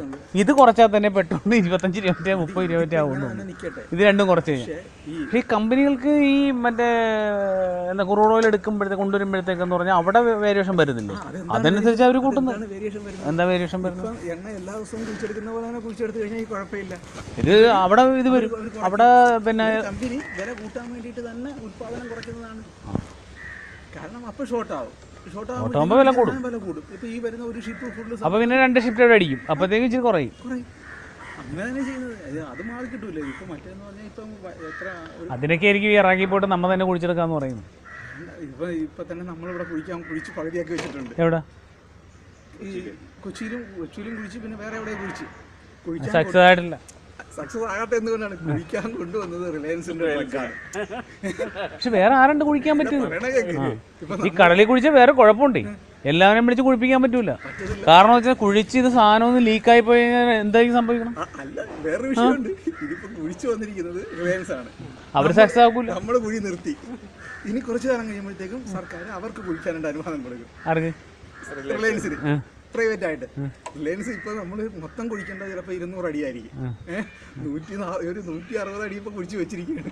ഇനി ഇവര് തന്നെ അടിച്ചത്. ഇവര് ചെന്ന് ബാക്കി സാധനം അടിയിൽ സാധനമുണ്ട്. സാധനം നേരത്തെ ഉണ്ടെന്ന് ഉറപ്പാക്കിയിട്ടാണ് ഇത് കുഴിച്ചത്. ഇവര് കുഴിച്ചു കഴിഞ്ഞപ്പോ പറഞ്ഞു ഇനിയിപ്പൊ കുഴിച്ചാൽ ശരിയാകത്തില്ലെന്ന് പറഞ്ഞാണ് റിലയൻസ് നിർത്തിയത്. അപ്പൊ ഇപ്പം മൊത്തം 200 അടിയിൽ 160 അടി നമ്മൾ കുഴിച്ചു വെച്ചിരിക്കുകയാണ്. 2 വർഷം കൂടി കഴിയുമ്പോൾ അടുത്ത മന്ത്രിസഭ വരും. ഇപ്പൊ റിലയൻസ് വന്നിട്ട് പറയും നമുക്ക് കുഴിച്ച് ഒന്നുകൂടി നോക്കാം എന്ന് പറയും. അവര് 40 അടി കുഴിച്ചാൽ മതി. ബാക്കി 2 വർഷം കൂടി കഴിയുമ്പോൾ ഏത് മന്ത്രിസഭ വരുവാണെങ്കിൽ ഇവർ വന്നിട്ട് പറയും നമുക്കിനി ബാക്കി ഒന്നുകൂടി നോക്കാൻ. ചിലപ്പോൾ ഇപ്പൊ അതിന്റെ ചാനൽ മാറി കാണാമെന്ന് പറയുമ്പോഴത്തേക്ക് പിന്നെ റിലയൻസ് ഒന്ന് കുഴിക്കും. അവർക്ക് 40 അടി കുഴിച്ചാൽ മതി സ്വന്തം ചെലവിൽ. എണ്ണ അവർക്ക് കിട്ടും. അപ്പൊ ഈ 160 അടി കുഴിച്ചതിന്റെ ലാഭം അവർക്ക് കിട്ടും. ഇതേ സംഭവിക്കുന്നത്. പക്ഷെ വേറെ കാര്യമുണ്ട്, ഒരു 5 വർഷം 3 വർഷം കൂടി കഴിയുമ്പോഴേ ഇതിന്റെ ഉപയോഗം കുറക്കും. ഉപയോഗം കുറഞ്ഞിട്ട് ഒന്ന് സോളാറും പിന്നെ ഒന്ന് മറ്റേ ഡൽഹിയിലെ ഓടുന്നില്ലേ, പൊല്യൂഷൻ്റെ പ്രശ്നമുള്ളതുകൊണ്ട് അതിലേക്ക് ശ്രദ്ധ കോൺസെൻട്രേഷൻ ചെയ്യാനാണ് ഈ മോദി സർക്കാർ ശ്രമിക്കുന്നത്. സൂര്യപ്രകാശം ഇവിടെ കേരളത്തിൽ സാങ്ഷനായി. ആണോ? എത്ര വർഷം? 10 വർഷം. ഡീസൽ വണ്ടിയെല്ലാം നിർത്താൻ ഡൽഹിയിൽ നിർത്തി. ഡൽഹിയിൽ പിന്നെ സിറ്റിയിൽ ഒഴിവാക്കി. കാരണം അവിടെ ഇതാണെന്ന് തോന്നുന്നു, ജൈവ ഇന്ധനം. അതിന് പിക്കപ്പ് കുറവാണെന്ന് തോന്നുന്നു. അല്ല, ഉള്ള പിക്കപ്പ് മതി എന്നുള്ളതാണ്. അപ്പം ഈ ക്രൂഡ് ഓയിൽ ഇമ്പോർട്ട് ചെയ്യണ കുറക്കുമ്പോഴത്തേക്കും എന്ന് പറയുമ്പോഴത്തേക്കും തന്നെ ഇതൊക്കെ പ്രൊമോട്ട് ചെയ്യുമ്പോഴത്തേക്കും ഈ പറയുന്ന വിലയൊക്കെ മാറും. കാരണം ഇവർ നോക്കുന്നതെന്ന് പറഞ്ഞാൽ മാക്സിമം ഊറ്റുക. ഒരു 2 വർഷം കൂടി ഇത് പിടിക്കും. 1 വർഷം അധികാരം കിട്ടുന്ന സമയമാകുമ്പോൾ ഇതെല്ലാം എടുത്ത് കളഞ്ഞിട്ട് എല്ലാം കറക്റ്റ് ചെയ്യും. അപ്പോഴത്തേക്കെന്ന് പറഞ്ഞാൽ ഇത് എല്ലാം വികസിപ്പിക്കാനുള്ള ഫണ്ട് വന്നു കഴിയും. ഖജനാവിൽ വന്നു കഴിയില്ലേ? എല്ലാവരും ഈ അവസാന വർഷത്തെ പിന്നെ ഭരണ നേട്ടങ്ങളെ നോക്കുള്ളൂ ഇല്ലേ? ഇപ്പം 4 വർഷം പിന്നെ എന്താണ് കേന്ദ്ര ഗവൺമെൻറ് എല്ലാ സഹായവും കൊടുത്തെന്ന് വെച്ചു. 1 വർഷം ടൈറ്റായി നോക്കട്ടെ, ഇലക്ഷന് ദൂരട്ട് കളയും. അതേസമയത്ത് 4 വർഷം ടൈറ്റ് ചെയ്തിട്ട് അവസാനം 1 വർഷം എല്ലാവർക്കും നല്ല രീതിയിൽ ഇനി മുതൽ കറക്റ്റായി, ഇനി ഒരു പ്രശ്നവും ഇല്ല, ഇനി അടുത്ത ഭരണം വന്നു കഴിഞ്ഞാൽ ഇതിനേലും കൂടുതൽ തരാമെന്നും പറഞ്ഞിട്ട് ചെയ്യുമ്പോഴത്തേക്കെന്ന് പറഞ്ഞാൽ എല്ലാവരും കുത്തൂല്ലേ? അതുകൊണ്ടാണല്ലേ 5 വർഷം ആൾക്കാരെ പറ്റിച്ചിട്ട് അവസാനം കൊണ്ട് 1000-ന്റെ നോട്ടൊക്കെ കൊടുത്തു കഴിയുമ്പോഴത്തേക്ക് ആൾക്കാർ കൊണ്ട് കുത്തണം അല്ലേ? അതായിരിക്കും ഉദ്ദേശം. അതിനിടയ്ക്ക് പുള്ളി ചെയ്യാവുന്ന മാക്സിമം കാര്യങ്ങൾ ചെയ്തു വെക്കും ഈ രീതിയിൽ നിന്ന്. പിന്നെ എണ്ണ കമ്പനികളെയൊക്കെ തൃപ്തിപ്പെടുത്തിയില്ലെങ്കിൽ പണിയാണല്ലേ, അവരാണ് നിലനിർത്തണം. നമ്മൾ അവരെ കുറ്റം പറഞ്ഞിട്ട് കാര്യമില്ല. അത് അവരൊക്കെ പിന്നെ പരിപാടി നിർത്തി കഴിഞ്ഞിട്ടുണ്ടെങ്കിൽ BJPയുടെ മാത്രമല്ല എല്ലായിടത്തും കോർപ്പറേറ്റുകളുടെ ആവശ്യമുണ്ട് ഇല്ലേ? വലം കൈ എന്ന് പറയാം. എങ്ങനെ എന്നും പറഞ്ഞാൽ അനധികൃതമായിട്ടൊന്നും ചെയ്യുന്നില്ല. ഈ മുതലാളിമാരെന്ന് പറഞ്ഞിട്ടുണ്ടെങ്കിൽ ഓരോ രാജ്യത്തിൻ്റെ അസറ്റാണ്. കാരണം അവരുണ്ടെങ്കിൽ അവരിൽ നിന്ന് ഫണ്ടിറങ്ങിയെങ്കിൽ സാധാരണക്കാർക്ക് പൈസ ഉണ്ടാവുള്ളൂ ഇല്ലേ? ഇപ്പോൾ കൺസ്ട്രക്ഷൻ നടക്കണം, അവിടെ ഒരു ചെറിയൊരു കമ്പനി എന്ന് വെച്ചു. ഇപ്പോൾ ശാന്തിഗിരി ആശ്രമം ഉദാഹരണം പറയും. ശാന്തിഗിരി ആശ്രമം എല്ലാം നിർത്തി വയ്ക്കണമെങ്കിൽ എത്ര ജോലിക്കാരുണ്ട്? 3000 ജോലിക്കാർ, 3600 പേരുണ്ട് ഇവിടെ സ്റ്റാഫായിട്ട്. ഈ 3600 പേര് തൽക്കാലം വെള്ളം കൂടി നിൽക്കുമോ? പിന്നെ പണി അന്വേഷിച്ച് കണ്ടുപിടിച്ച് അവിടെയൊക്കെ ഒന്ന് ക്ലച്ച് പിടിച്ച് വരണ്ടേ? പറഞ്ഞാൽ വേണ്ടേ? അപ്പോഴെന്ന് പറഞ്ഞാൽ ഒരു സർക്കാരും എന്താ വെച്ചാൽ ഈ LDF സർക്കാർ ഈ അതാനിക്കത്ര 27,000 സ്റ്റാഫ് അപ്പം എന്ന് പറഞ്ഞിട്ടുണ്ടെങ്കിൽ അവർക്കൊരു ലോക്ക് ഇട്ട് കഴിഞ്ഞിട്ടുണ്ടെങ്കിൽ ഒരു ഒരു അവർക്ക് ഒരു മാസം ഒരു വർഷം ഒരു പണിയിൽ എടുപ്പിച്ചില്ല അവർക്ക് പ്രശ്നമൊന്നുമില്ല. കാരണം 27,000 സ്റ്റാഫ് ഉണ്ട്. അവർക്കൊരു ചായക്കാശ് പോണ വിഷമമുള്ളൂ. പിന്നെ 27,000 സ്റ്റാഫ് ഉണ്ട്. അത് മെയിൻ സ്റ്റാഫായിരിക്കും. അതിനെയൊക്കെ ഡിപ്പെൻഡ് ചെയ്ത് ജീവിക്കുന്ന കുറേ ആൾക്കാരുണ്ട്. വേറെ കുറേ ആൾക്കാർ കാണും. അതിനെ ഡിപ്പെൻഡ് ചെയ്യേണ്ട ഇതിന്റെ ഡബിൾ കാണും. കാരണം ഈ ഇവിടെ മറ്റേ ഭൂകമ്പം ഉണ്ടായടുത്ത് മറ്റേ മോദി ഫസ്റ്റില് അവിടുത്തെ മുഖ്യമന്ത്രി ചെല്ലുന്നതിന് മുമ്പേ ചെന്നത് മോദിയാണ്. മോദി ചെന്നതെന്ന് പറഞ്ഞാൽ ഈ അദാനിയുടെ ഈ ഹെലികോപ്റ്ററിലാണ്. പുള്ളി അപ്പോൾ വിളിച്ചു പറഞ്ഞ് എനിക്ക് അവിടെ പോകണമെന്ന് പറഞ്ഞ് പുള്ളി അറേഞ്ച് ചെയ്ത് അങ്ങനെയാണ് അവിടെ ഈ ഇതായത്. അത്രയ്ക്ക് സെറ്റപ്പാണ് പുള്ളി. അത് ഏത് സർക്കാരാണെങ്കിലും വേണം കൂട്ടുകാർ. 27,000 ജോലിക്കാരനാണ് അവരുടെ ആസ്തി ഒന്ന് നോക്കി. അല്ല 27,000 ജോലിക്കാരും അതിനെ ഡിപ്പെൻഡ് ഞാനും പറ്റേ ഇവിടെ വിഴിഞ്ഞം തുറമുഖം വരാൻ പോകണം. അദാനിയാണ് ചെയ്യണത്. അദാനിനെ അങ്ങോട്ട് കളഞ്ഞിട്ട് നമ്മളെ കൊണ്ട് ആരെ കൊണ്ട് ജയിപ്പിക്കാൻ പറ്റുമോ? ഫണ്ടറക്കാൻ പറ്റത്തില്ല. പൈസ ഇറക്കണവന് അതുപോലെ അതിന്റെ പ്രോഫിറ്റും മേടിക്കും അതുപോലെ തന്നെ. പിന്നെ മേടിക്കണ ഇച്ചിരി മാന്യമായിട്ടാണെന്നല്ലോ അവർ തീരുമാനിക്കും എന്ത് ചെയ്യണമെന്ന്. ആര്? അല്ല ഈ അദാനി ഗ്രൂപ്പ്, അദാനി റിലയൻസ് ഒക്കെ അന്ന് വെച്ചാൽ ഇന്ത്യയുടെ സാമ്പത്തിക വ്യവസ്ഥ അങ്ങനെ ആക്കി വെച്ചേക്കണല്ലേ. ഇവിടെ റിലയൻസിന്റെ വീട്ടിൽ കുടുംബ വഴക്ക് തീർക്കാൻ പോയത് അന്നത്തെ പ്രധാനമന്ത്രി. അവരെ മറ്റേ കോകില അവരെ അമ്മയും മകനും തമ്മിൽ പ്രശ്നം ഉണ്ടായല്ലോ. അത് പ്രശ്നമൊന്നുമല്ല, അവർ തമ്മിൽ അഡ്ജസ്റ്റ്മെന്റ് അഡ്ജസ്റ്റ്മെന്റ് ഉണ്ടാക്കാൻ പോയത് അല്ല. ഇത് അല്ലാതെ പ്രശ്നം വന്നല്ല. ഈ വീതം വെപ്പിച്ചിലൊക്കെ കുറച്ച് വിഷയം വന്നാലും അതൊക്കെ അവർ വെറുതെ ഉണ്ടാക്കിയ ഈ പ്രശ്നം സോൾവ് ചെയ്യാനായിട്ട് പോയത് അന്നത്തെ പ്രധാനമന്ത്രിയാണ് വീട്ടിൽ. പിന്നല്ലാണ്ട് അങ്ങനെ അല്ല. അത് ഏത് പാർട്ടി ഭരിച്ചാലും അങ്ങനെ നിൽക്കാൻ പറ്റുള്ളൂ. ഇപ്പോൾ LDF ആണെങ്കിലും കൊള്ളാം, കോൺഗ്രസ് ആണെങ്കിലും കൊള്ളാം, കമ്മ്യൂണിസ്റ്റ് ആണെങ്കിലും കൊള്ളാം. പിന്നെയെന്ന് വെച്ചിട്ടുണ്ടെങ്കിൽ എന്താ വേറെ സംഭവം എന്താണെന്നറിയോ? ഇന്ന കരാർ കൊടുക്കാൻ വേണ്ടി എൻ്റെ പാർട്ടിക്ക് ഫണ്ടിലേക്ക് ഇത്ര കോടി ഇതാ, അതിൽ കുറച്ച് എൻ്റെ ഫണ്ടിലേക്ക് ഇട്ടേക്ക് എന്ന് പറയുമ്പോഴാണ് പ്രശ്നം വരുന്നത്. അപ്പോൾ ഇതാണ് സുനിൽകുമാറിൻ്റെ ആ സംസാരിച്ച വീഡിയോ. അതിൽ സുനിൽകുമാർ എന്ന് പറഞ്ഞാൽ എൻ്റെ വീട് ചന്ദ്രൂര് വീടിൻ്റെ തൊട്ടടുത്താണ്, ഒരു തോടിൻ്റെ അപ്പുറത്താണ് സുനിൽകുമാറിൻ്റെ വീട്. അച്ഛൻ്റെ പേര് ബാബുച്ചേട്ടൻ, അമ്മയുടെ പേര് ഓമന ചേച്ചി, പിന്നെ ഒരു സഹോദരൻ ഒരു സഹോദരിയാണ്, സുരേഷും, പിന്നെ വേറൊരു സഹോദരി ഉണ്ട്. അപ്പോൾ ഈ സുനിൽകുമാറിനാണെന്ന് പറഞ്ഞാൽ വളരെ ചെറുപ്പം തൊട്ടെന്ന് വെച്ചാൽ വിശ്വാസത്തിൽ വരുന്നതിന് മുമ്പേയൊക്കെ തന്നെയുള്ള ഒരു ആത്മബന്ധവും അടുപ്പവുമാണ്. അതുകൂടാതെ തന്നെ എന്ന് വെച്ചാൽ സുനിൽകുമാറിനെ മറക്കാൻ പറ്റാത്തതെന്ന് പറഞ്ഞാൽ സുനിൽകുമാറിൻ്റെ അച്ഛനുമായിട്ടും നല്ലൊരു അടുപ്പമാണ്, ഒരുപാട് കടപ്പാടുകളുള്ളത്. കാരണം ഞാൻ 10ാം ക്ലാസ്സിൽ പഠിച്ചുകൊണ്ടിരിക്കുമ്പോൾ എൻ്റെ അച്ഛന് ഒരു അറ്റാക്ക് വന്ന അച്ഛന് ഈ എക്സ്റേ ഹോസ്പിറ്റലിൽ, അതായത് ചേർത്തല മോണിഷ കവലയുടെ അടുത്ത് ശ്രീനാരായണ മിഷൻ എന്ന് പറഞ്ഞ ഹോസ്പിറ്റലാണ്. അവിടെയാണ് അച്ഛനെ അഡ്മിറ്റ് ചെയ്യുന്നത്, അവിടെയാണ് അച്ഛൻ ICUലായിരുന്നത്. അപ്പം അങ്ങനെ ഇരിക്കുന്ന സാഹചര്യത്തിൽ എന്ന് പറഞ്ഞാൽ നമ്മുടെ ബാബുച്ചേട്ടൻ ഗുരുവിനെ കാണാൻ വന്നൊരു സമയമാണ് അന്ന്. ആ സമയത്താണ് ഗുരുവിനെ കാണാൻ വരുന്നത്. അപ്പോൾ ബാബുച്ചേട്ടൻ വന്നിട്ട്, നമ്മുടെ ഗുരു എന്ന് പറഞ്ഞാൽ ബ്രഹ്മശ്രീ കരുണാകര ഗുരുവിന്. അപ്പോൾ ബാബുച്ചേട്ടൻ വന്നിട്ട് ഗുരുവിനോട് പറയുകയാണ്, ഇന്നപോലെ നമ്മുടെ പത്മനാഭൻ അറ്റാക്ക് വന്നിട്ട് ഇന്ന ഹോസ്പിറ്റലാണ്. അപ്പോൾ അങ്ങനെ പറയുമ്പോൾ ഗുരു പറയാണ്, നീ പോകുമ്പോൾ അവന് ഭസ്മവും തീർത്ഥവും ഞാൻ തരാം, അത് അവിടെ കൊണ്ട് അവന് തൊടുകയും തീർത്ഥം കൊടുക്കുകയും ചെയ്യണം. പിന്നെ അതിൻ്റെ ഒരു സങ്കല്പവും പറഞ്ഞു കൊടുക്കുകയും ബാബുച്ചേട്ടനാണ് പറഞ്ഞു കൊടുത്തത്. അപ്പോൾ അതിന് പ്രകാരം ബാബുച്ചേട്ടൻ ഹോസ്പിറ്റലിൽ വരികയും ബാബുച്ചേട്ടനാണ് അന്ന് ICUയിൽ കയറിയിട്ട് ഈ ഭസ്മം തൊട്ട് കൊടുക്കുകയും, കാരണം വളരെ ക്രിട്ടിക്കൽ സ്റ്റേജ് ആയിരുന്നു അച്ഛൻ. അപ്പോൾ തീർത്ഥം കൊടുക്കുകയും ഡോക്ടറുടെ അനുവാദത്തോടെയാണ് കൊടുത്തത്. പിന്നെ അതിനെല്ലാം സങ്കല്പം ചെയ്യുകയും ചെയ്തു. വളരെ കാര്യമായിട്ട് കുറേ നാൾ പിന്നെ എന്ന് വെച്ചാൽ ബാബുച്ചേട്ടനെ ഗുരു ഏൽപ്പിച്ചു വിട്ടുകൊണ്ട് നല്ല രീതിയിൽ അന്വേഷിക്കുകയും കാര്യങ്ങളൊക്കെ ചെയ്യുമായിരുന്നു. അപ്പം അങ്ങനെ ഒരിക്കലും മറക്കാൻ പറ്റാത്ത ഒരു കുടുംബമാണ് ഇവരുടെ കുടുംബം എന്ന് പറഞ്ഞാൽ. ആ സുനിൽകുമാർ എന്ന് പറഞ്ഞാൽ അത് തന്നെയല്ല, വളരെ ചെറുപ്പത്തിലെ ആശ്രമത്തിൽ വന്നു നിന്നിട്ട് ഇവിടെ ഗുരുവിൻ്റെ പ്രസ്ഥാനത്തിൽ പ്രാർത്ഥനാലയത്തിൽ പൂജ ചെയ്തതിൻ്റെ വെച്ചത് സുല്ലായിരുന്നു. ഒരുപാട് കാലം വളരെ ചെറുപ്പത്തിൽ അത്രയും ശുദ്ധിയും വൃത്തിയായിട്ട് സൂക്ഷിച്ചുകൊണ്ടാണ് പൂജകളൊക്കെ ചെയ്തിട്ടുണ്ടെന്ന് വെച്ച്. അപ്പോൾ ആ സുനിൽകുമാർ ഇങ്ങനെ ഒരു വിയോഗം വന്നപ്പോൾ എന്ന് പറഞ്ഞാൽ അത് മനസ്സിന് വല്ലാതെ നമുക്കൊരു വിഷമമുണ്ട്. മനസ്സിലായി എന്തുകൊണ്ടാണ് സംഭവിച്ചെന്നുള്ളത് നമുക്കറിയില്ല. പക്ഷേ സംഭവിക്കാൻ പാടില്ലാത്ത, എന്നാൽ അത്രയും പ്രായം കുറഞ്ഞ ഒരു സമയത്ത് ഇങ്ങനെയൊക്കെ സംഭവിക്കുന്നതെന്ന് പറഞ്ഞാൽ നമ്മൾ ചിന്തിക്കേണ്ടിയിരിക്കുന്നു. മനസ്സിലായ? അപ്പോൾ ആ കുടുംബത്തിന് ഇപ്പോഴും അതിൻ്റെ വിഷമം മാറിയിട്ടില്ല. അവരോടൊക്കെ സംസാരിക്കുമ്പോൾ നമുക്കറിയാം ആ ഒരു വിഷമം ഒരുക്കി വളരെ വലിയൊരു വിഷമമാണ്. സുനിൽകുമാറിന് വിവാഹം കഴിഞ്ഞാണ്, 2 കുട്ടികളാണ്, ഒരാണും ഒരു പെണ്ണും. അപ്പോൾ ഈ സമയത്ത് സുനിൽകുമാറിനെ ഒന്ന് സ്മരിക്കണമെന്ന് തോന്നി. എൻ്റെ അനിയൻ്റെ ഒരേ മരണം, നമ്മളും എല്ലാം ഈ മരണത്തിൽ ഒരു വിഷമത്തിലിരിക്കുന്ന സമയവും നമുക്ക് ഇതേപോലെ നമ്മൾ ഓർത്തു പോകും. ഇവരുടെ അവസ്ഥയും അവരുടെ കുടുംബത്തിൻ്റെ അവസ്ഥയൊക്കെ നമ്മൾ ഓർത്തു പോകും. ഇതുപോലെ തന്നെയാണ് അടുത്തത് കൃഷ്ണകുമാർ. കൃഷ്ണകുമാർ എന്ന് പറഞ്ഞാൽ ഞാൻ ഈ അപജയം മനസ്സിലാക്കിയ അന്ന് മുതൽ, അതിനേക്കാൾ മുമ്പ് പോലെ കൃഷ്ണകുമാറൊക്കെ എന്ന് പറഞ്ഞാൽ ഈ ഒരു അപജയത്തിന് തിരുത്തിന് വേണ്ടി പ്രവർത്തിക്കും, മനസ്സിലായി. പക്ഷേ കൃഷ്ണകുമാറിനൊക്കെ സംഭവിച്ചതെന്ന് പറഞ്ഞാൽ മൂല കാരണം എന്താണെന്ന് കൃഷ്ണകുമാറിനൊന്നും മനസ്സിലായില്ല. ഈ അമൃതാജിനെയാണ് പ്രശ്നക്കാരി എന്നുള്ളത് കൃഷ്ണകുമാറൊന്നും മനസ്സിലായില്ല. അത് ഈ മരിക്കുന്നവരെ മനസ്സിലായിട്ടുണ്ടെന്ന് എനിക്കറിയില്ല. പക്ഷേ ഗുരുരത്നന്റെ ഈ പരമ്പരയിലെ ഒരുപാട് ആൾക്കാർക്ക് 90% ആൾക്കാരും പറയുന്നത് ഗുരുരത്നം ഫ്രോഡാണ്, അമൃതാജിന്റെ പാവം, ഇവൻ എന്തോ അവരെ ട്രാപ്പിപ്പെടുത്തിയിരിക്കുന്നതെന്നാണ് എല്ലാവരും ധരിക്കുന്നത്. പക്ഷെ സത്യം എന്ന് പറഞ്ഞാൽ രണ്ടും ഒരു നാണയത്തിന്റെ രണ്ട് വശങ്ങളാണ്, പരസ്പര പൂരകങ്ങളുമാണ്, മനസ്സിലായില്ലേ? അത് കണ്ടെത്തുന്നവർക്കാണ് ഇതിന്റെ അപജയം മനസ്സിലാവുക, ചതി മനസ്സിലാവും. പക്ഷേ ഈ കൃഷ്ണകുമാറിനൊക്കെ അത് മനസ്സിലായിട്ടുണ്ടെന്ന് എനിക്കറിയില്ല. അപ്പം ഞാൻ ഈ അപജയം ഞാൻ കണ്ടെത്തി കഴിഞ്ഞപ്പോൾ, ഞാനിവിടെ സെക്യൂരിറ്റി മാനേജറായിട്ട് ഇരുന്ന സമയത്ത് ഞാൻ കണ്ടെത്തി കഴിഞ്ഞപ്പോൾ ഇതിൻ്റെ അന്വേഷണവുമായിട്ട് ബന്ധപ്പെട്ട് ഞാൻ കൃഷ്ണകുമാറിനോട് കാണണമെന്ന് പറഞ്ഞ് കൃഷ്ണകുമാർ പിന്നെ ഞാനും കൂടി വണ്ടിയിലിരുന്ന് ഈ വിഷയത്തെക്കുറിച്ച് സംസാരിക്കുന്നു. ഏത് ശാന്തിഗിരി ആശ്രമത്തിൽ വന്നിരിക്കുന്ന അപജയത്തെക്കുറിച്ച്. അപ്പം കൃഷ്ണകുമാറിന് അന്ന് എന്താ പറയുക, ഇത്രയും അടുപ്പമൊന്നും ഇല്ലായിരുന്നു ഗുരുരത്നായിട്ട്. പിന്നീട് എപ്പോഴോ ഈ അടുപ്പം വന്നപ്പോഴാണ് പമ്പിൽ ചാർജ് കൊടുക്കുകയും മാനേജറായിട്ട് മാറുകയൊക്കെ ചെയ്തു.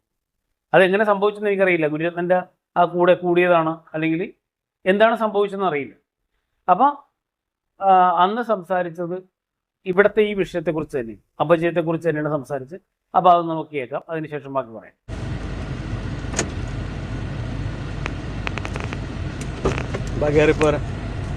വണ്ടി എവിടെ വെച്ച്? കുഴപ്പമില്ല, എവിടെയെങ്കിലും സ്വസ്ഥമായിട്ട് ഒന്ന് സംസാരിക്കാൻ വേണ്ടിയത്.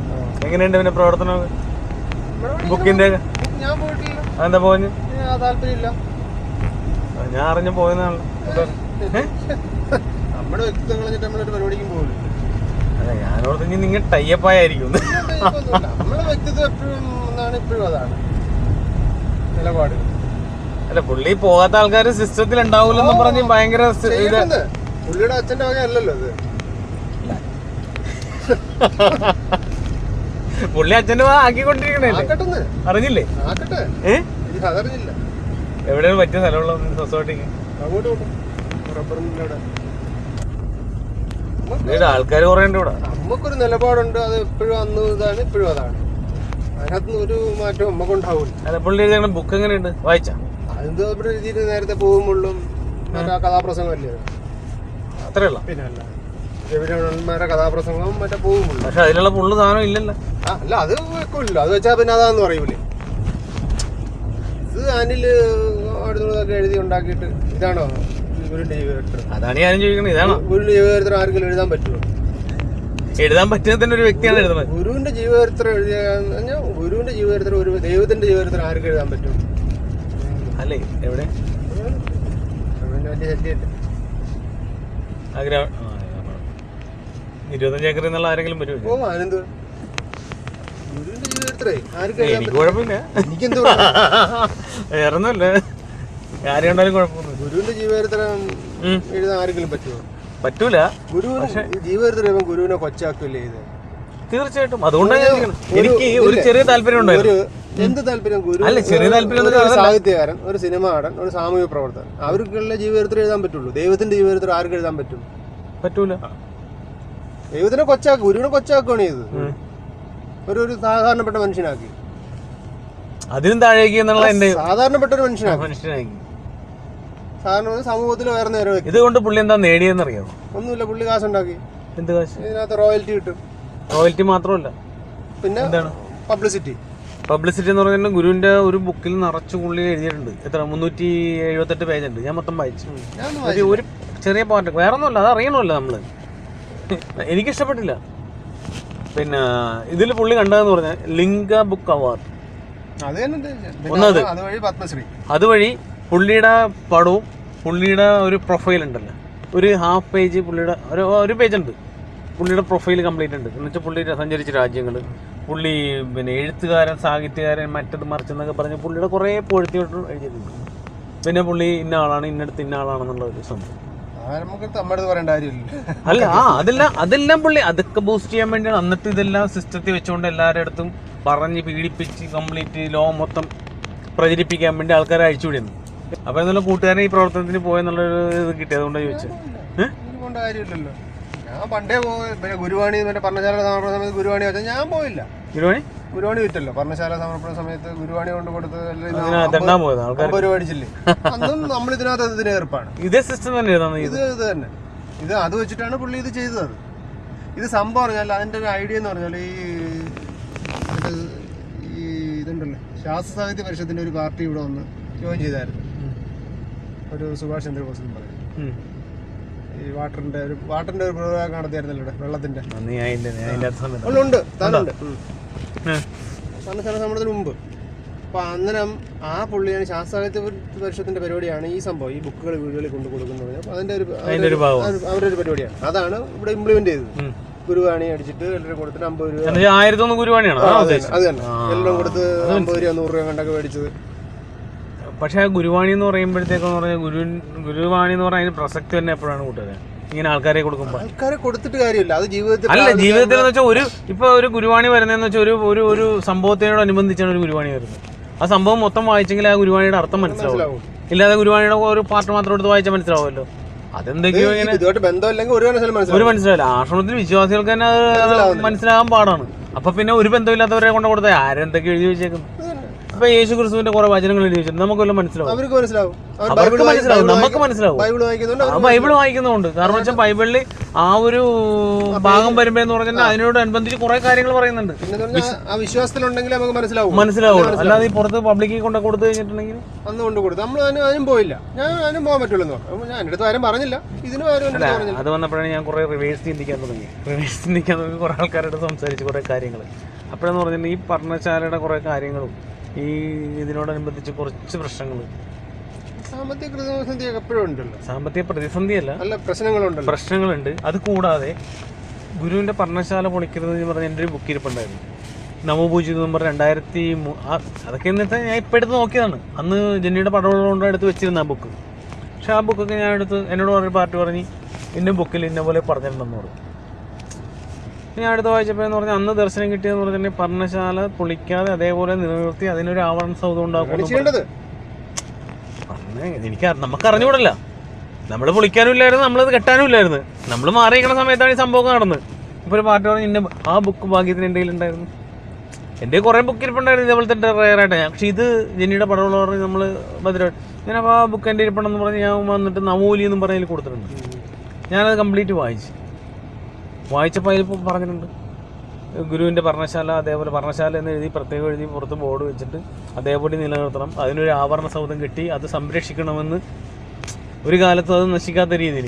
പക്ഷേ വലത്തി വന്നപ്പോൾ എന്തേ അത് അതിൽ കൊള്ളാതെ വന്നിട്ടാണെന്നാണ് ഒരു കൂട്ടി പറഞ്ഞത്. പൊളിച്ചിട്ടാണോ പണിത്? പൊളിച്ചിട്ടാണോ? കൂട്ടുകാരൻ പൊളിച്ചല്ലേ? ഉൾപ്പെടെ വിളിച്ചത്. അതിന് എല്ലാ പ്രവർത്തനത്തിനും ഞാൻ ഉണ്ടായിരുന്നു. പൊളിക്കുന്ന പോലെ ആ ഗുരുവിന്റെ പ്രതിമ, ഗുരുവിന്റെ രൂപം വെക്കുന്നതില്ലാത്ത ഞാൻ വേറെ സംഭവം ചോദിച്ചിട്ട്, ഗുരുവിന്റെ രൂപം ഉണ്ടാക്കിയത് ഗുരു ഒരിക്കലും വിഗ്രഹാരാധന അനുകൂലിച്ചിട്ടുണ്ടെന്ന് എനിക്ക് തോന്നിയില്ല. ഉണ്ടോ? ഗുരുവിന്റെ വിഗ്രഹം അല്ലെങ്കിൽ രൂപം അതിൽ വെച്ചോടുകൂടി ഗുരുവിന്റെ രൂപം തന്നെയാണ്. രൂപം എന്ന് പറയാൻ പറ്റില്ല. ആ ഒരു തേജസ്സൊന്നും ഇല്ല. നമ്മളെ നോക്കും ഒരു വ്യക്തി നമ്മളെ ഇപ്പം ഗുരു നമ്മളെ നോക്കുന്നതായിട്ട് നമുക്ക് കാണാൻ പറ്റില്ല. ഗുരു എവിടെ എങ്ങോട്ടോ നോക്കിക്കൊണ്ടിരിക്കുന്നതിനെ നമുക്ക് അറിയാൻ പറ്റും. അല്ല, ഗുരുവിന്റെ ഫേസ് കറക്റ്റ് ആണ്. അതല്ല ഗുരുവിനെ ഇപ്പം നമ്മളിപ്പോ നോക്കുവാണ് ഒരു പ്രതിമ, ഒരു ഫോട്ടോ നോക്കി അത് നമ്മളെ നോക്കുന്നേ തോന്നുള്ളൂ. ഇത് അങ്ങനെ ഒരു സംഭവമേ ഇല്ല. വേറെ എവിടെയോ ഗുരു നോക്കി നിൽക്കുകയാണ്. ശ്രദ്ധിച്ചിട്ടുണ്ടോ? അല്ല, ശ്രദ്ധിച്ചിട്ടുണ്ട്. അതുകൊണ്ടാണ് എനിക്ക് നമ്മളുടെ ഒരു എന്ന് വെച്ചിട്ടുണ്ടെങ്കിൽ വേറെ ഒന്നല്ല, ഇതിനൊന്നും ബന്ധപ്പെടണ്ട, ഇതിലൊക്കെ വിട്ടു നിൽക്കണമെന്നുള്ളൊരു മനസ്സുണ്ടായിരുന്നു. പക്ഷേ ഇതിന്റെ അഗാധമായ കുറെ കാര്യങ്ങൾ അറിഞ്ഞപ്പോൾ എന്നുവെച്ചാൽ നമുക്ക് ഉൾക്കൊള്ളാൻ പറ്റാത്ത കുറെ കാര്യങ്ങൾ ഇതിനെക്കുറിച്ച് ചിന്തിക്കാതിരിക്കണമായിരുന്നു ഞാൻ ശരിക്കും പറഞ്ഞു. ഞാൻ പിന്നെ മറ്റേ അവൻ്റെ മരണത്തോടെ നമ്മൾ അങ്ങനെ തൊട്ടില്ലെന്നുള്ള രീതിയിൽ മധുര പ്രാർത്ഥിക്കുക പോകുന്നുള്ളൊരു മാനസികാവസ്ഥയിൽ നിൽക്കണം. പക്ഷെ അത് കഴിഞ്ഞപ്പോൾ തോന്നി അതല്ല, ഇവിടെ വന്നിട്ട് പിന്നെ ഇങ്ങനെ നിന്നിട്ട് കാര്യമില്ല, ഇറങ്ങി നിൽക്കണമെന്ന് തോന്നിയപ്പോഴത്തേക്കും കയറി നിന്ന്. അപ്പം പിന്നെ പുള്ളിയുടെ ആളായിട്ട് ഇപ്പോൾ ഗുരുരത്നത്തിൻ്റെ ആളായിട്ട് നമ്മളെ പ്രഖ്യാപിച്ചിട്ടുണ്ടാവാം സ്വാഭാവികമായിട്ട്. പക്ഷെ അതല്ല ഉദ്ദേശം. പക്ഷെ ഇതിനകത്ത് കയറിയപ്പോൾ എന്ന് പറഞ്ഞാൽ ഇതിൻ്റെ അകമെന്ന് പറഞ്ഞിട്ടുണ്ടെങ്കിൽ ഇപ്പം എനിക്ക് തോന്നുന്നു ഗ്യാരണ്ടിയില്ലായിരുന്നു തോന്നുന്നു. വേറെ ഒന്നുമല്ല, ആഭാസത്തരത്തിൻ്റെയും വൃത്തികേടിൻ്റെയും എല്ലാം ഒരു പിന്നെ അതിനൊരു ഗുരു ഒരു വാക്ക് പറഞ്ഞിട്ടുണ്ട്. എന്ത് വാക്ക്?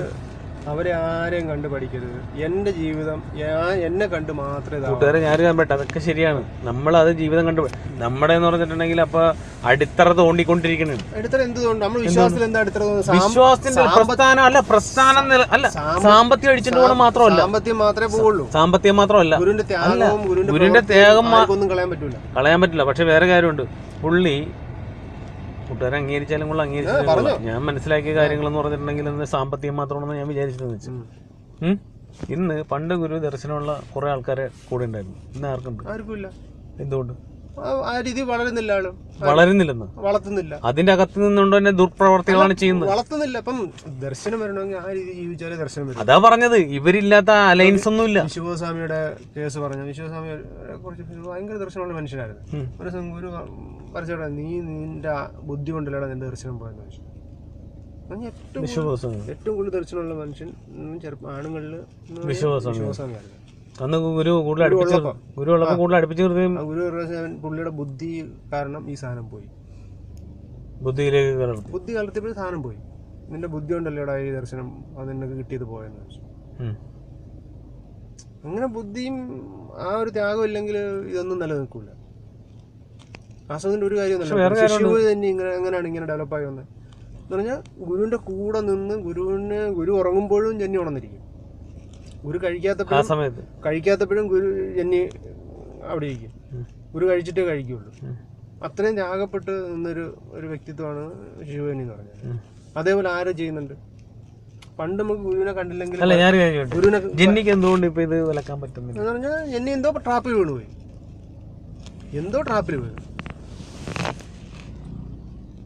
അത് ജന്നി ട്രാപ്പിൽ വീണല്ല ശരിക്കും പറഞ്ഞു. അല്ലല്ല ഞാൻ കാര്യം ചോദിക്കട്ടെ, എന്നടുത്ത് ഒറ്റയ്ക്ക് നമുക്ക് കിട്ടിയാലേ ചോദിക്കാൻ പറ്റും. കിട്ടിയാൽ മാത്രം ചോദിക്കുന്നില്ല. ഞാൻ വേറെ സംഭവം ചോദിക്കട്ടെ. ഗുരു അല്ല ഇത് പുറത്താണ്. ഞാൻ വേറെ കാര്യം ചോദിക്കട്ടെ. ഈ 1993 അനിലണ്ണനും ഈ അമലായിട്ടുള്ള വിഷയം കൂട്ടാനുണ്ട് ആ സമയത്ത്. നമ്മളാരും ഇല്ല ഇവിടെ. എന്നുവെച്ചാൽ ഇതൊക്കെ അന്വേഷണത്തിൽ കിട്ടിയ ഇതിലാണ്. കാരണം വെച്ചാൽ എനിക്കറിയാൻ സംഭവങ്ങൾ, പക്ഷെ കാലഘട്ടവും നമുക്ക് ഇതെന്താ സംഭവിച്ചതെന്ന് നമുക്ക് വ്യക്തമല്ല. കാരണം നമ്മൾ ആ സമയത്ത് ഇവിടെ ഇല്ല.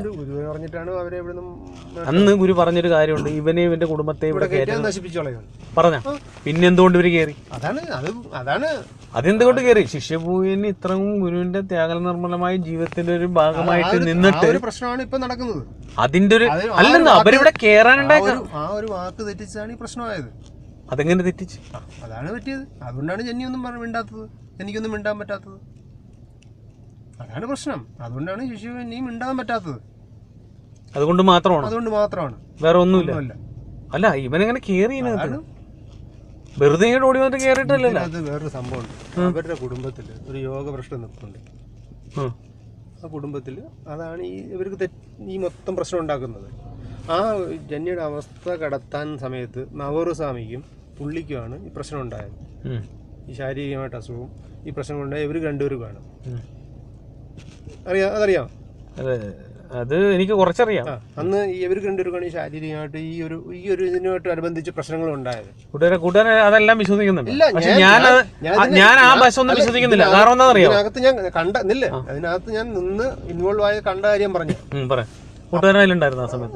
ഞാൻ ചിലരുടെ ചോദിച്ചപ്പോ ചിലർക്കൊന്നും അറിഞ്ഞുകൂടുന്നു. ആ സമയത്ത് ഈ പുള്ളിക്കും സ്വാമിക്കും ശരീരം എന്ന് പറഞ്ഞാൽ തളർന്നു വീഴുക. ഈ ഒരു അവസ്ഥ ആ സമയത്താണ് കോട്ടയത്ത് മറ്റേ പ്രശ്നം ആ സമയത്താണ് നടക്കുന്നത്. ആ സമയത്ത് ഈ അവസ്ഥ കടത്തി ഇടാത്തതെന്ന് പറഞ്ഞാൽ ഈ ഒരു സാധനമായിരുന്നു, ഈ യോഗ പ്രശ്നമാണ് പുള്ളിയുടെ കുടുംബത്തിലുള്ള. അത് ഇവരെ കൊണ്ടുവന്ന് ഇവിടെ വെച്ചപ്പോഴല്ലേ വന്നത്. അതന്നെ അത് വാക്ക് കൊടുത്തു, എന്നെ രക്ഷിക്കാമെങ്കിൽ ഞാൻ കടത്തി വിടാം.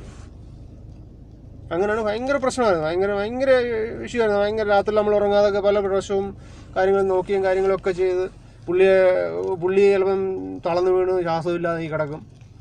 അന്നേരം ഈ എണ്ണയൊക്കെ ഇട്ട് തടവി ആണ് പുള്ളി ശരീരം ഇതാക്കുന്നത്. എന്ന് പറഞ്ഞാൽ ചത്തുപോവാ, ആ പരുവാണ്.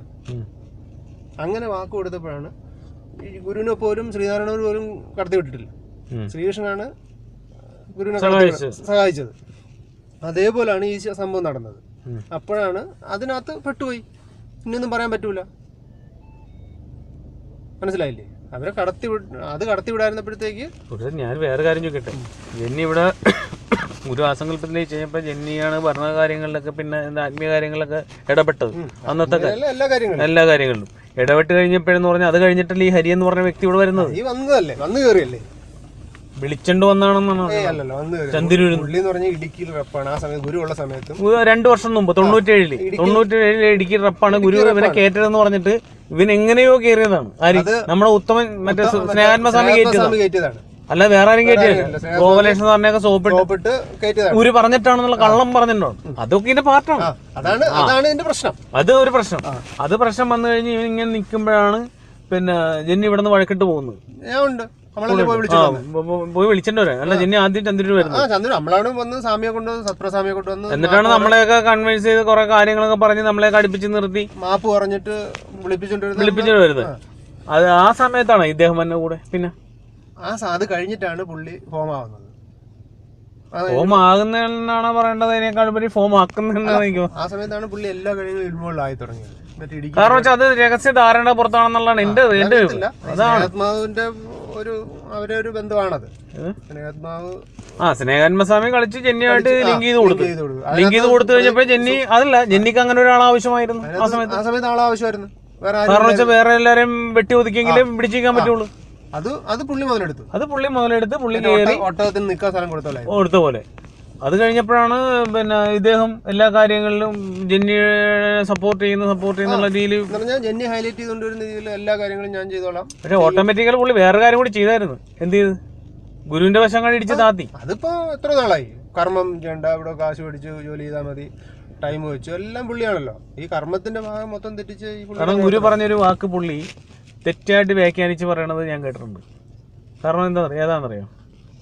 അധികാരമില്ലാതെ പ്രവർത്തിച്ച് അവനവന്റെ കർമ്മം കൊണ്ട് ത്യാഗം കൊണ്ട് പിടിച്ചു പറ്റുക എന്നുള്ളത്. ഗുരു എന്താ പറഞ്ഞത് എന്ന് വെച്ചിട്ടുണ്ടെങ്കിൽ പ്രവർത്തിച്ച് വരുമ്പോൾ നമുക്ക് അധികാര സ്ഥാനങ്ങളൊക്കെ തന്നെ ഒഴിവാക്കാൻ പറ്റൂല. നമുക്ക് എത്ര അധികാരമുള്ളവനും അധികാരമില്ലാതെ പ്രവർത്തിക്കുമ്പോഴത്തേക്ക് ഇപ്പം താൻ ഒരു പ്രവൃത്തി ചെയ്യാണ്, ഇപ്പം ഒരുത്തം വന്നിട്ട് അങ്ങനെ ചെയ്യടാ ഇങ്ങനെ ചെയ്യടാ, അതാണ് അധികാരമില്ലാതെ പ്രവർത്തിക്കുന്നത് എന്ന് പറഞ്ഞാൽ ആ ത്യാഗം കൊണ്ട് നമ്മൾ പിടിച്ചു പിന്നെ നമ്മൾ ഒഴിവാക്കാൻ പറ്റൂല, മാറ്റാൻ പറ്റരുത്. ആ കർമ്മത്തിൽ നമ്മളെ മാറ്റാൻ പറ്റരുത്.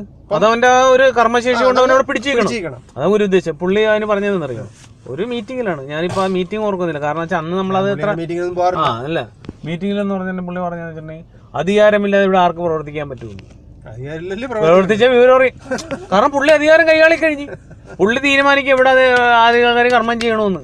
അപ്പൊ പിന്നെ അധികാരമില്ല കർമ്മം ചെയ്യാൻ മീറ്റിംഗിന് നമ്മള് വെങ്കാരപ്പുഴ കേസുണ്ടല്ലോ, ആ ഒരു 7 ദിവസത്തെ മീറ്റിംഗ് കഴിഞ്ഞിട്ട് ഞാൻ പിന്നെ ഒരു മീറ്റിംഗിന് പോയിട്ടില്ല. നമ്മളന്ന് അറിയാലോ, നമ്മളെ ഇവിടുത്തെ സഹകരിക്കുന്നൊക്കെ നിങ്ങളുടെ വളരെ പ്രാവശ്യം പറഞ്ഞിട്ടുള്ളൂ. എന്നോട് പറഞ്ഞിട്ടുണ്ടെങ്കിൽ ഞാനത് ആ സമയത്ത് നമുക്ക് നമ്മുടേതായ ഒരു സ്റ്റാൻഡ് ഉണ്ട്. ആ സമയത്ത് പോയതല്ലാതെ പിന്നെ അതൊരു ഒരു മീറ്റിംഗ് ഞാൻ പോയി. അല്ലേ കൂട്ടുകാരെ, എനിക്ക് ഇവിടെ അല്ല, എനിക്ക് നല്ല രീതിയിൽ നിൽക്കായിരുന്നു.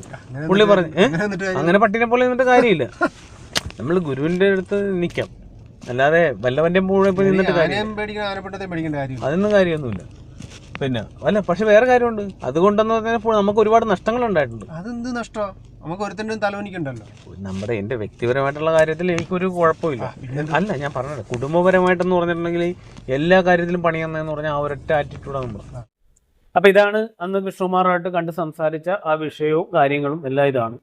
അപ്പൊ ഇതിൽ നിന്ന് എനിക്ക് മനസ്സിലായത്, നമ്മളെ ഹൃദയത്തെ വിഷമിപ്പിക്കുന്ന അല്ലെങ്കിൽ മനസ്സിനെ വിഷമിപ്പിച്ചൊരു കാര്യം എന്ന് പറഞ്ഞാൽ കൃഷ്ണകുമാറിന്റെ ഭാഗത്ത് സംഭവിച്ചതെന്ന് പറഞ്ഞാൽ വർഷങ്ങളോളം ഗുരുവിന്റെ കൂടെ നിന്ന് ഗുരുവിന് വേണ്ടി കർമ്മം ചെയ്ത് എല്ലാം ചെയ്തു. പക്ഷേ കൃഷ്ണകുമാറും കൂടി ഒരുപാട് വിശ്വാസി പരമ്പരയില ഒരുപാട് കുട്ടികളാണ് ഇവർ വഴിതെറ്റിക്കുന്നുണ്ട്, ഒരുപാട് ആൾക്കാരാണ്. അതിലൊന്നാണ് നമ്മുടെ ഗുരുവിന്റെ പർണശാല. ഗുരുവിന്റെ തപോശക്തിയും ഗുരു വസിച്ചതുമായ യഥാർത്ഥ പർണശാല ഇവരെ കൊണ്ടൊക്കെ പൊളിപ്പിച്ചു. അത് കേട്ടപ്പോൾ ശരിക്കും പറഞ്ഞാൽ ഞാൻ ഞെട്ടിപ്പോയി. ഉള്ള കാര്യം പറയില്ല, അന്ന് സംസാരിച്ചിട്ട്. കാരണം വെച്ചാൽ അതേപോലെ കർമ്മം ചെയ്യിച്ച ആൾക്കാരെ കൊണ്ട് അതേപോലെ പാവവും ഇവർ ചെയ്യിച്ചു. മനസ്സിലായി? അവരുടെ ആത്മശക്തി അല്ലെങ്കിൽ എന്താ പുണ്യാംശം ഊറ്റി നശിപ്പിക്കുന്ന ഒരു പരിപാടിയായിരുന്നു ഈ അമൃതാജിന്റെയും ഗുരുരത്നൊക്കെ ഈ പർണശാല പൊളിപ്പിക്കുന്നതിലൂടെ സംഭവിച്ചു. മനസ്സിലായ? അത് കൃഷ്ണകുമാറും ചെയ്ത്, കൃഷ്ണകുമാർ മാത്രമല്ല പരമ്പര ഒട്ടനവധി ആൾക്കാരെ ചെയ്തിട്ടുണ്ട്. അതുകൂടാതെ ഈ കഴിഞ്ഞിടയ്ക്ക് എന്നെ ഒരു ആൾ വിളിച്ചതെന്ന് പറഞ്ഞാൽ വളരെ വിഷമിച്ചാണ് പറയുന്നത്. അദ്ദേഹത്തിന്റെ അനന്തരക്കാരൻ ബൈക്ക് ആക്സിഡന്റിൽ മരിച്ചുപോയി. അത് എന്തുകൊണ്ടാണ്? അതിപ്പോഴാണ് പുള്ളിക്ക് മനസ്സിലാകുന്നത്. ഇവരെ കൊണ്ടുകൂടിയാണ് പണ്ട് പർണശാലയുടെ അകത്ത് ഗുരുവിന്റെ ശരീരം എടുത്ത് മാറ്റുക എന്തോ ചെയ്തപ്പോൾ അവിടെ നിന്ന് കുഴിപ്പിച്ച് അവിടെ നിന്നെല്ലാം മാറ്റിയത്. അതിൽ പങ്കാളികളായ ആൾക്കാരാണ് ഇവർ. അപ്പോൾ അദ്ദേഹം പറഞ്ഞു വെച്ചാൽ അന്ന് പുണ്യപ്രവൃത്തിയാണെന്ന് പറഞ്ഞാൽ ചെയ്തു. അത് നമ്മുടെ ശ്രീകുട്ടിയുടെ അളിയൻ പ്രവീൺ ഇവിടെ സെക്യൂരിറ്റി ആയിട്ട് നിൽക്കുകയാണ് ആശ്രമത്തിനകത്ത്. ആ സമയത്താണ് ഈ സംഭവം നടക്കുന്നത്. അതിൽ ആ പ്രവീണിന് പോലും മനോവിഷമം ഉണ്ടായി. കാരണം ഗുരുവിൻ്റെ ശരീരം പർണശാലയിൽ നിന്നെടുത്ത് മാറ്റി അവിടെ എന്തോ പണിയാൻ വേണ്ടി മാറ്റി വെക്കുന്ന ഒരു രീതിയിലാണ്, അവിടെ നിന്ന് നശിപ്പിക്കാൻ വേണ്ടി എന്നുള്ള രീതിയിലാണ് പിന്നീട് മനസ്സിലാക്കാൻ സാധിച്ചത് ഗുരുവിൻ്റെ ശരീരം. അപ്പോൾ അതെന്ത് ചെയ്ത്, അപ്പോൾ ആ സമയത്ത് ഇവരെ കൊണ്ടൊക്കെ അത് പോരിപ്പിച്ചപ്പോൾ ഇവർ ആ മണ്ണൊക്കെ എടുത്ത് ഇവരെ മേത്തൊക്കെ തേച്ച് പുണ്യം നടക്കുന്ന ഒരു രീതിയിലേക്കാണ് അത് അവർ ചെയ്തതെന്നും പറഞ്ഞ് ഇപ്പം കരഞ്ഞാണ് എന്നോട് പറയുന്നത്. മനസ്സിലായില്ലേ? ഞങ്ങളെ കൊണ്ട് ഈ അമൃതാജന്യം ഗുരുരത്നൊക്കെ ചെയ്യിച്ച പരിപാടിയാണെന്നാണ് പറയുന്നത്. അത്രക്ക് വിഷമിച്ചാണ് പുള്ളി വിളിക്കുന്നത്. മനസ്സിലായി? അപ്പം ഇതിനോട് ചേർത്ത് അപ്പം നമ്മുടെ കുട്ടികളെയൊക്കെ ഈ പുണ്യാംശം നശിപ്പിക്കുന്ന എല്ലാ കർമ്മങ്ങളിലും ഇവർ ഇടപെടുത്തും. എന്നിട്ട് ആത്മചൈതന്യങ്ങൾ നഷ്ടപ്പെടുത്തുക. അതാണ് ഇവരുടെ ഉദ്ദേശം. മനസ്സിലായില്ലേ? ഗുരുവിൻ്റെ കാരുണ്യം പരമ്പരയിൽ ഉണ്ടാകരുത്. അപ്പം ഇത് പറയുമ്പോഴാണ് ഞാൻ മറ്റൊരു കാര്യം ഓർക്കുന്നത്. മറ്റൊരു കാര്യം മറ്റൊന്നുമല്ല, എൻ്റെ ഒരനിയനല്ല, ഈ മരണപ്പെട്ട അനിയന് ഇവർ ഈ അമൃതാജന്യ ഇവിടെ നിന്ന് വഴക്കിട്ട് ചന്ദ്രൂര് വന്ന് നിന്ന സമയത്താണ് അവിടെ കുറച്ച് പന്നി വളർത്തലുണ്ട്. മറ്റാരുമല്ല, ഗുരുവിൻ്റെ ഏറ്റവും സ്നേഹിതനായ അഗസ്ത്യൻ കുഞ്ഞെന്ന് പറയും. അദ്ദേഹം അവിടെ അദ്ദേഹത്തിൻ്റെ വീട് തൊട്ടടുത്താണ് ജന്മഗൃഹത്തിൻ്റെ. അതിനടുത്ത് അദ്ദേഹത്തിൻ്റെ വീട്ടുവളപ്പിൽ താറാവിനെയും പന്നീനെയൊക്കെ അദ്ദേഹം വളർത്തുന്നുണ്ട്. അപ്പം അന്ന് പന്നീനെ വളർത്തിയപ്പോൾ എന്ന് പറഞ്ഞാൽ പന്നിക്കെന്ന് പറയുന്ന ഒരു പ്രത്യേക സ്മെല്ലാണ്. അപ്പം ഈ ആശ്രമത്തിൻ്റെ സ്വഭാവത്തിൽ അതിനു മുമ്പേ ഇവിടെ ഗുരുവിൻ്റെ ജന്മഗൃഹത്തെ പ്രാർത്ഥനയും കാര്യങ്ങളൊക്കെ നടത്താറുണ്ട്. അപ്പം അന്ന് ഈ ഗുരുവിൻ്റെ ജയന്തി തിരുവനന്തപുരത്ത് ചിങ്ങമാസത്തിൽ നടത്തുകയും പക്കപ്പിറന്നാൾ ഗുരുവിൻ്റെ ജന്മഗൃഹത്തിലാണ് നടത്തുന്നത്. അത് സത്യത്തിൽ എൻ്റെ വല്യച്ഛനാണ് അത് തുടങ്ങി വെച്ചത്. അവിടെ ഓണത്തിൽ ചിങ്ങച്ചോതി നാളിന് ഗുരുവിൻ്റെ ജയന്തി ദിവസം അടുത്തുള്ള വീട്ടുകാരെയൊക്കെ വിളിച്ചിട്ട് വല്യച്ഛൻ അവിടെ ഊണ് കൊടുക്കുമായിരുന്നു, സദ്യ കൊടുക്കും. വല്യച്ഛൻ ഓണം ആഘോഷിക്കാറില്ല, ഈ സദ്യ കൊടുക്കും. ഓണം ഗുരുവിൻ്റെ കൂടെ ഇവിടെ വന്ന് ആഘോഷിക്കുകയും ഈ സമയത്തെന്ന് പറഞ്ഞാൽ വല്യച്ഛൻ അങ്ങനെ ചെയ്തപ്പോൾ ഗുരു പറഞ്ഞ് നീ അങ്ങനെ അവിടെ നിന്ന് അത് ചെയ്യണ്ട. അത് ഒരുപാട് വളർന്നു വന്നപ്പോൾ എന്ന് പറഞ്ഞാൽ അത് പിന്നീട് വല്യച്ഛൻ പിന്നെ അവിടെ നിന്ന് തന്നെ ചെയ്യുന്നൊരു സംവിധാനം വന്നപ്പോൾ ഗുരു വിളിച്ചിട്ട് നീ അങ്ങനെ ചെയ്യണ്ട, അത് ചെയ്യണേ തന്നെ പക്കപ്പിറന്നാൾ ജന്മഗൃഹത്തിൽ ആ ആലപ്പുഴ ജില്ലയുടെ ബേസ് ചെയ്ത് ആഘോഷിച്ചാൽ മതി. അപ്പം പിന്നെ അത് വല്യച്ഛൻ നേരെ ഇവിടെ വന്ന് ഇവിടെ തിരുവനന്തപുരത്ത് ആഘോഷിക്കാൻ തുടങ്ങി. അപ്പോൾ തിരുവനന്തപുരത്ത് ചിങ്ങമാസത്തിലെ ചോതിയും ചന്ദ്രൂര് കന്നിമാസത്തിലെ പക്കപ്പിറന്നാളും ആഘോഷിക്കാൻ തുടങ്ങി, ചോതി നാളിലുള്ള. അപ്പം അങ്ങനെ പോയിക്കൊണ്ടിരിക്കുമ്പോൾ എന്ന് പറഞ്ഞാൽ ചന്ദ്രൂര് യൂണിറ്റിൻ്റെ ശാന്തിമഹിമയുടെ പ്രസിഡന്റ് ഞാനായിരുന്നു. ഈ കൂട്ടുകുടുംബ യൂണിറ്റിൻ്റെ ശാന്തിയുടെ അവിടുത്തെ ചന്ദ്രൂര് യൂണിറ്റിൻ്റെ പ്രസിഡന്റായ സെയ്തലി സാറ്, ട്രഷറായ എൻ്റെ വല്യച്ഛൻ രാഞ്ചിറ്റേക്കാട്, പിന്നെ അഗസ്റ്റിൻ കുഞ്ഞെന്ന് പറഞ്ഞ അച്ഛ, പിന്നെ ജനറൽ സെക്രട്ടറി ആയ ഇന്നത്തെ മുക്തയുക്ത സ്വാമി എന്ന് അറിയപ്പെടുന്ന ആളുടെ അച്ഛൻ രാഘവൻ സാർ, അദ്ദേഹവും പിന്നെ പുഷ്കരൻ ഇന്നത്തെ ചൈതന്യ ജ്ഞാന തപസ്യ എന്നറിയപ്പെടുന്ന ശാന്തിരാശ്രമത്തിൻ്റെ പ്രസിഡന്റായ ആൾ, പിന്നെ ഞാനും വിനീഷുമാണ് ഞങ്ങൾ ശാന്തിമയുടെ പ്രതിനിധികളായിട്ട് കൊണ്ടുവരും. അങ്ങനെ ഗുരുവിനോട് ഒരുപാട് കാര്യങ്ങൾ സംസാരിച്ചപ്പോൾ ഗുരുവിനോട് അന്ന് ഇവർ പറഞ്ഞപ്പോൾ ഗുരു പറഞ്ഞതെന്ന് വെച്ചാൽ അവൻ എൻ്റെ സ്നേഹിതനാണ്. അപ്പോൾ അവൻ്റെ കാലത്തോളം, അവൻ ജീവിച്ചിരിക്കുന്ന കാലത്തോളം അവിടെ ചെയ്തോട്ടെ, നമ്മൾക്ക് ബുദ്ധിമുട്ടാണെങ്കിൽ കൂടി അത് സഹിക്കുക, എൻ്റെ സ്നേഹിതനല്ലേ, നിങ്ങൾ ക്ഷമിക്കുക എന്ന് പറഞ്ഞ സ്ഥാനത്ത് അങ്ങനെ ക്ഷമിച്ച് പോവുകയാണ്. ഗുരു ദേഹവിയോഗം സംഭവിക്കുകയും അവിടെ അവർ പന്നീനെ വളർത്തുകയും കാര്യങ്ങളൊക്കെ ഇട്ട് മുന്നോട്ട് പോവുകയാണ്. അപ്പോൾ ഈ അമൃതാജന്യ പറയുകയാണ് അവിടെ പന്നി വളർത്തുന്നത് ഗുരുവിന് ഇഷ്ടമല്ല, അപ്പോൾ അതുകൊണ്ട് നമ്മൾ അതിനെതിരെ പ്രതികരിക്കണം. അപ്പം അങ്ങനെ പ്രതികരിച്ചു, വഴക്കായതിന് ശേഷം എന്ന് പറഞ്ഞാൽ ഒരു ദിവസം എൻ്റെ ഈ മരിച്ചുപോയ അനിയനെ ഇവിടുത്തെ ഒരു ബ്രഹ്മചാരിയായിരുന്ന വിമൽപ്രകാശ് പിന്നെ പുറത്തു പോയി. ആ വിമൽപ്രകാശ് രാത്രി വന്ന് വീട്ടിൽ വന്ന് വിളിക്കുകയാണ് ഒരു 11 മണിയായപ്പോൾ. അപ്പം ഞാൻ എന്ത് പറ്റിയെന്ന് ചോദിച്ചു. അപ്പോൾ പറയില്ല ഒന്നുമില്ലെന്ന് പറയും. നമുക്കറിയാമല്ലോ ഒരു എന്താ പറയുക, ഒരു വേണ്ടാത്തൊരു കാര്യത്തിന് വേണ്ടി ചട്ടം കൂട്ടുമ്പോൾ നമുക്കൊരു അസ്വാഭാവികത മണക്കൂല്ലേ. അപ്പോൾ ഞാൻ ചോദിച്ചില്ല എന്താ ഉണ്ടല്ലോ എന്ന് പറഞ്ഞു. അപ്പോൾ ഒന്നുമില്ല എന്ന് പറഞ്ഞു. ബിജുക്കൂട്ടൻ തിരക്കി വന്നാന്ന് പറഞ്ഞു. ഞാൻ പറഞ്ഞ് ബിജുക്കൂട്ടൻ ഉണ്ടെന്ന് പറഞ്ഞ് വിളിച്ച്. അപ്പോൾ ബിജുക്കൂട്ടൻ പോകാൻ പോയപ്പോഴേ ഞാൻ പറഞ്ഞു വേണ്ടാത്ത പണിക്കൊന്നും നിൽക്കരുതട്ടാന്ന് ഞാൻ പറഞ്ഞു. അപ്പോൾ ഇല്ല എന്ന് പറഞ്ഞിട്ട് പോയിട്ട്, കാരണം വെച്ചാൽ ബിജുക്കൂട്ടിനെ അറിയില്ലല്ലോ, എൻ്റെ അനിയൻ അറിയില്ലല്ലോ എൻ്റെ ഗുരു പറഞ്ഞേക്കുന്ന കാര്യങ്ങൾ. ഗുരു ഒരുപാട് കാര്യങ്ങൾ ആ നാട്ടുകാർക്ക് ചെയ്തു കൊടുക്കേണ്ട കാര്യങ്ങൾ പറഞ്ഞു. പക്ഷെ പിൽക്കാലത്ത് എന്ന് പറഞ്ഞാൽ അമൃതായനെ അവരെയൊക്കെ നശിപ്പിക്കുന്ന രീതിയിലുള്ള പ്രവണതയാണ് കാണിച്ചത്. അടി ഉണ്ടാക്കുക, അവരോട്ട് വഴക്കുണ്ടാക്കുക, അവർ നടന്നു പോണ വഴികൾ വെട്ടി ചെറുതാക്കുക, അവർ പിന്നെ നടന്നു പോണ വഴിയിൽ പിന്നെ ചെള്ള കുത്തിയിടുക, ഒരുപാട് ഉപദ്രവിച്ചിട്ടുണ്ട്. അവർക്ക് ഗുരു കുടിവെള്ളം കൊടുത്തിട്ട് ആ കുടിവെള്ളം വരെ കട്ട് ചെയ്ത് കളഞ്ഞിട്ടുണ്ട് അമർദാജിൻ്റെ നിർദ്ദേശം പ്രകാരം. അത്രയ്ക്ക് ഭയാനകമായ രീതിയിലുള്ള ഒരു അന്തരീക്ഷം അവിടെ ഉണ്ടാക്കി വരും. മനസ്സിലായില്ലേ? അപ്പം ഞാൻ പറഞ്ഞതെന്ന് വെച്ചാൽ അന്ന് ഈ വിമൽപ്രകാശം ഒന്നും വിളിച്ചിട്ടുണ്ട് അനിയനുമായിട്ട് പോയിട്ട് ചെയ്ത പരിപാടി എന്ന് പറഞ്ഞാൽ, ഈ ചൈതന്യസ്വാമി എന്ന് പറയുന്ന ഇന്നത്തെ ശാന്തിരി ആശ്രമത്തിൻ്റെ പ്രസിഡന്റ്, അന്ന് കാര്യദൃശ്യമാണ് അവിടുത്തെ ജന്മഗൃഹത്തിൻ്റെ ചന്ദ്രൂരി. അദ്ദേഹം അകത്തുനിന്ന് ഇലക്ട്രിക് വയർ വലിച്ച് ഇട്ട് കൊടുത്ത് ഈ വിമൽപ്രകാശും എൻ്റെ അനിയനും കൂടി പന്നിക്കൂട്ടി കയറിയിട്ട് ഈ ഇലക്ട്രിക് വയർ 2 പന്നിയിൽ ഇങ്ങനെ ചുറ്റിക്കെട്ടി. കാരണം പന്നിക്കൂട്ടെന്ന് പറഞ്ഞാൽ ആ പന്നി ശരിക്കും പ്രതികരിച്ചു കഴിഞ്ഞാൽ ഈ ഗുരുവിൻ്റെ നിശ്ചയം എന്ന് പറഞ്ഞാൽ ഇവരെ കൊണ്ട് ചെയ്യിക്കുന്നത്. അതുകൊണ്ടാണ് ആ പന്നിക്കൂട്ടിൽ അവർ ധൈര്യമായിട്ട് കയറിയത്. മനസ്സിലായത്? നോർമൽ ബുദ്ധിയിലെന്ന് പറഞ്ഞാൽ ഒരാൾക്കും കയറാൻ പറ്റത്തില്ല. കാരണം പന്നി ഇടിച്ച് നശിപ്പിച്ചു കളയും. ആ രീതിയിലുള്ള കൂറ്റം പന്നികളാണ് അതിനകത്ത്. 10-50 പന്നികളോട് അടുപ്പിച്ചിട്ടുണ്ടായിരുന്നത്. എന്നിട്ട് മേൽപ്രകാശം ഒരു പന്നിയിൽ ഇത് ചുറ്റി, എൻ്റെ അനിയനും ചുറ്റി ഇലക്ട്രിക് വയർ കേബിൾ ചുറ്റിയിട്ട് ഇവർ പുറത്തിറങ്ങി നിൽക്കുന്നത്. അപ്പോൾ ആദ്യം ഷോക്ക് കൊടുത്തപ്പോൾ ഈ ചൈനസ്വാമിയാണ് ഇതെല്ലാം ഓപ്പറേറ്റ് ചെയ്യുന്നത്.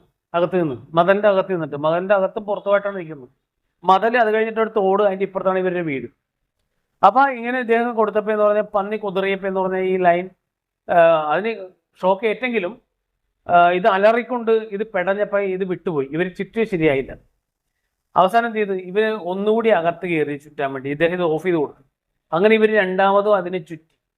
പന്നി ആകെ ബഹളമാണെങ്കിലും ഇവർ ഈ ഗുരുനിശ്ചയപ്രകാരമുള്ള കാര്യമല്ലേ ചെയ്യുന്നത്. അപ്പോൾ ആ ഒരു ധൈര്യത്തിൽ അങ്ങോട്ട് കയറി ചെയ്യുന്നു. അപ്പോൾ ആ കയറി ചെയ്തപ്പോഴാണ് ഈ പറയുന്ന അഗസ്തൻ കുഞ്ഞെന്ന് പറയുന്ന അച്ഛയുടെ മൂത്ത മകൻ ജോസ് ചേട്ടൻ മരിച്ചുപോയി ഈ അടുത്തിടക്ക്. അദ്ദേഹം വന്ന് നോക്കുമ്പോൾ എന്ന് പറഞ്ഞാൽ ഈ അലർച്ചയേട്ട വന്ന് നോക്കുമ്പോൾ എൻ്റെ അനിയനും ഈ മേൽപ്രകാശും പന്നിക്കൂട്ടിൽ നിന്ന് ചുറ്റുകയും ഈ പറയുന്ന ചൈതന്യസ്വാമി വയറിട്ട് കൊടുക്കുകയും ചെയ്തേക്കുന്നത് കാണുന്നത്. അദ്ദേഹം അന്തം വിട്ടിട്ട് നേരെ തിരിച്ചു പോയി പിന്നെ കിടന്ന് ഉറങ്ങിയാണ് ചെയ്തു. മനസ്സിലായോ? പിന്നീട് അത് കേസായി. 2 പന്നികൾ ചത്തുപോയി. 2 പന്നികളെ ഇവർ കൊന്നു കളഞ്ഞു. കാരണം ഇലക്ട്രിക് ഷോക്ക് കൊടുത്ത് കൊന്നു കളഞ്ഞു. അപ്പോൾ പിറ്റേ ദിവസം ഇത് കേസായി കഴിഞ്ഞപ്പോൾ ഈ ജോസി ചേട്ടനോട് പറഞ്ഞ്, ജോസി അന്നേരം എന്താണ് ഇത് കണ്ടിട്ട് എന്താ മിണ്ട അകത്ത് പോയി കിടന്നതെന്ന് ചോദിച്ചപ്പോൾ പറഞ്ഞു, ഞാൻ അവിടെ എന്തെങ്കിലും വിഷയം ഉണ്ടായി കഴിഞ്ഞാൽ ഇവന്മാർ എൻ്റെ മേത്തും ഈ ഇലക്ട്രിക് വയർ കൊടുത്തിട്ട് കൊന്നു കളഞ്ഞാൽ എന്ത് ചെയ്യും? മനസ്സിലായോ? അത്രക്ക് ഭീകര അന്തരീക്ഷമാണ് അവരുണ്ടാക്കിയത്. അപ്പം ഞാനിത് പറയാൻ കാര്യം എന്ന് വെച്ചാൽ എൻ്റെ അനിയനും ഈ പറയുന്ന ഇവരുടെ ചതിക്കുഴിയിൽ വീണിട്ടുണ്ട്. മനസ്സിലായോ? അതുകൊണ്ടാണ് അവൻ ഇങ്ങനെ ഒരു ഗുരുവിൻ്റെ കുടുംബമായിട്ട് പോലും ഇവരുടെ ചതിയിൽപ്പെടുത്തിയപ്പോൾ ആ ചതിയിൽ പെടാനായിട്ടുള്ള ഒരു ഇത് വന്നത് എന്ന് ഞാൻ വിശ്വസിക്കുന്നു. മനസ്സിലായില്ലേ? അല്ലാതെ അവൻ്റെ ദോഷം കൊണ്ടൊന്നുമല്ല. ഈ അമൃത ഒരുപാട് ഇവരുടെ ഈ അവസ്ഥാപൂർത്തീകരണ ദിവസം, ഇതായത് ഫെബ്രുവരി 22, ഒരുപാട് ആൾക്കാർ ഈ പറഞ്ഞ പോലെ ദാരുണമായിട്ട് അന്ത്യം സംഭവിച്ചിട്ടുണ്ട്. ഓരോ കാലഘട്ടത്തിൽ, ഓരോ സമയത്തും, ഓരോ വർഷവും. ഇതിങ്ങനെ 2001 മുതൽ തുടർന്നു വരികയല്ലേ ഈ ഫെബ്രുവരി 22 എന്ന് പറഞ്ഞതിൻ്റെ ആഘോഷം. ഇവരുടെ അവസ്ഥ പൂർത്തീകരിച്ചിട്ടുകൊണ്ടുള്ള ഒരു നാടകം പോലെ ആഭാസം. എന്ന് വെച്ചാൽ ഈ ആഭാസ നാടകമെന്ന് മാത്രം പറഞ്ഞാൽ പോരാ, തീർത്തും വൃത്തികെട്ട രീതിയിലുള്ള കാര്യങ്ങളാണ് അവിടെ സംഭവിച്ചത്. അത് ആഴത്തിൽ പഠിച്ചു കഴിഞ്ഞപ്പോഴാണ് നമുക്കത് മനസ്സിലായില്ലേ? ഇന്നും പരമ്പരക്ക് എന്താണെന്ന് അറിഞ്ഞുകൂടാ. ഈ ഫെബ്രുവരി 22 എന്ത് സംഭവിച്ചെന്ന് അറിയില്ല. ഗുരുവിന്റെ ശരീരമാണ് ഇവരുടെ കയ്യിൽ, ഇവരുടെ ശരീരത്തിൽ കയറിയെന്നാണ് പറഞ്ഞ് പ്രചരിപ്പിക്കുന്നത്. ഗുരുവിന്റെ ജീവൻ പകത്താണ് പ്രതിഷ്ഠ നടത്തിയ പ്രാണപ്രതിഷ്ഠ ഗുരു ഓങ്കാരത്തിൽ. എന്നിട്ട് ഗുരു എന്താണ് പറയുക, ദേഹവിയോഗം സംഭവിച്ചപ്പോൾ പകുതി പ്രാണൻ ഈ അമൃതാജിനിയുടെ ശരീരത്താണെന്ന് പറഞ്ഞു. ഗുരു എല്ലാ അവസ്ഥകളും പൂർത്തീകരിച്ചാണെന്ന് ഗുരു.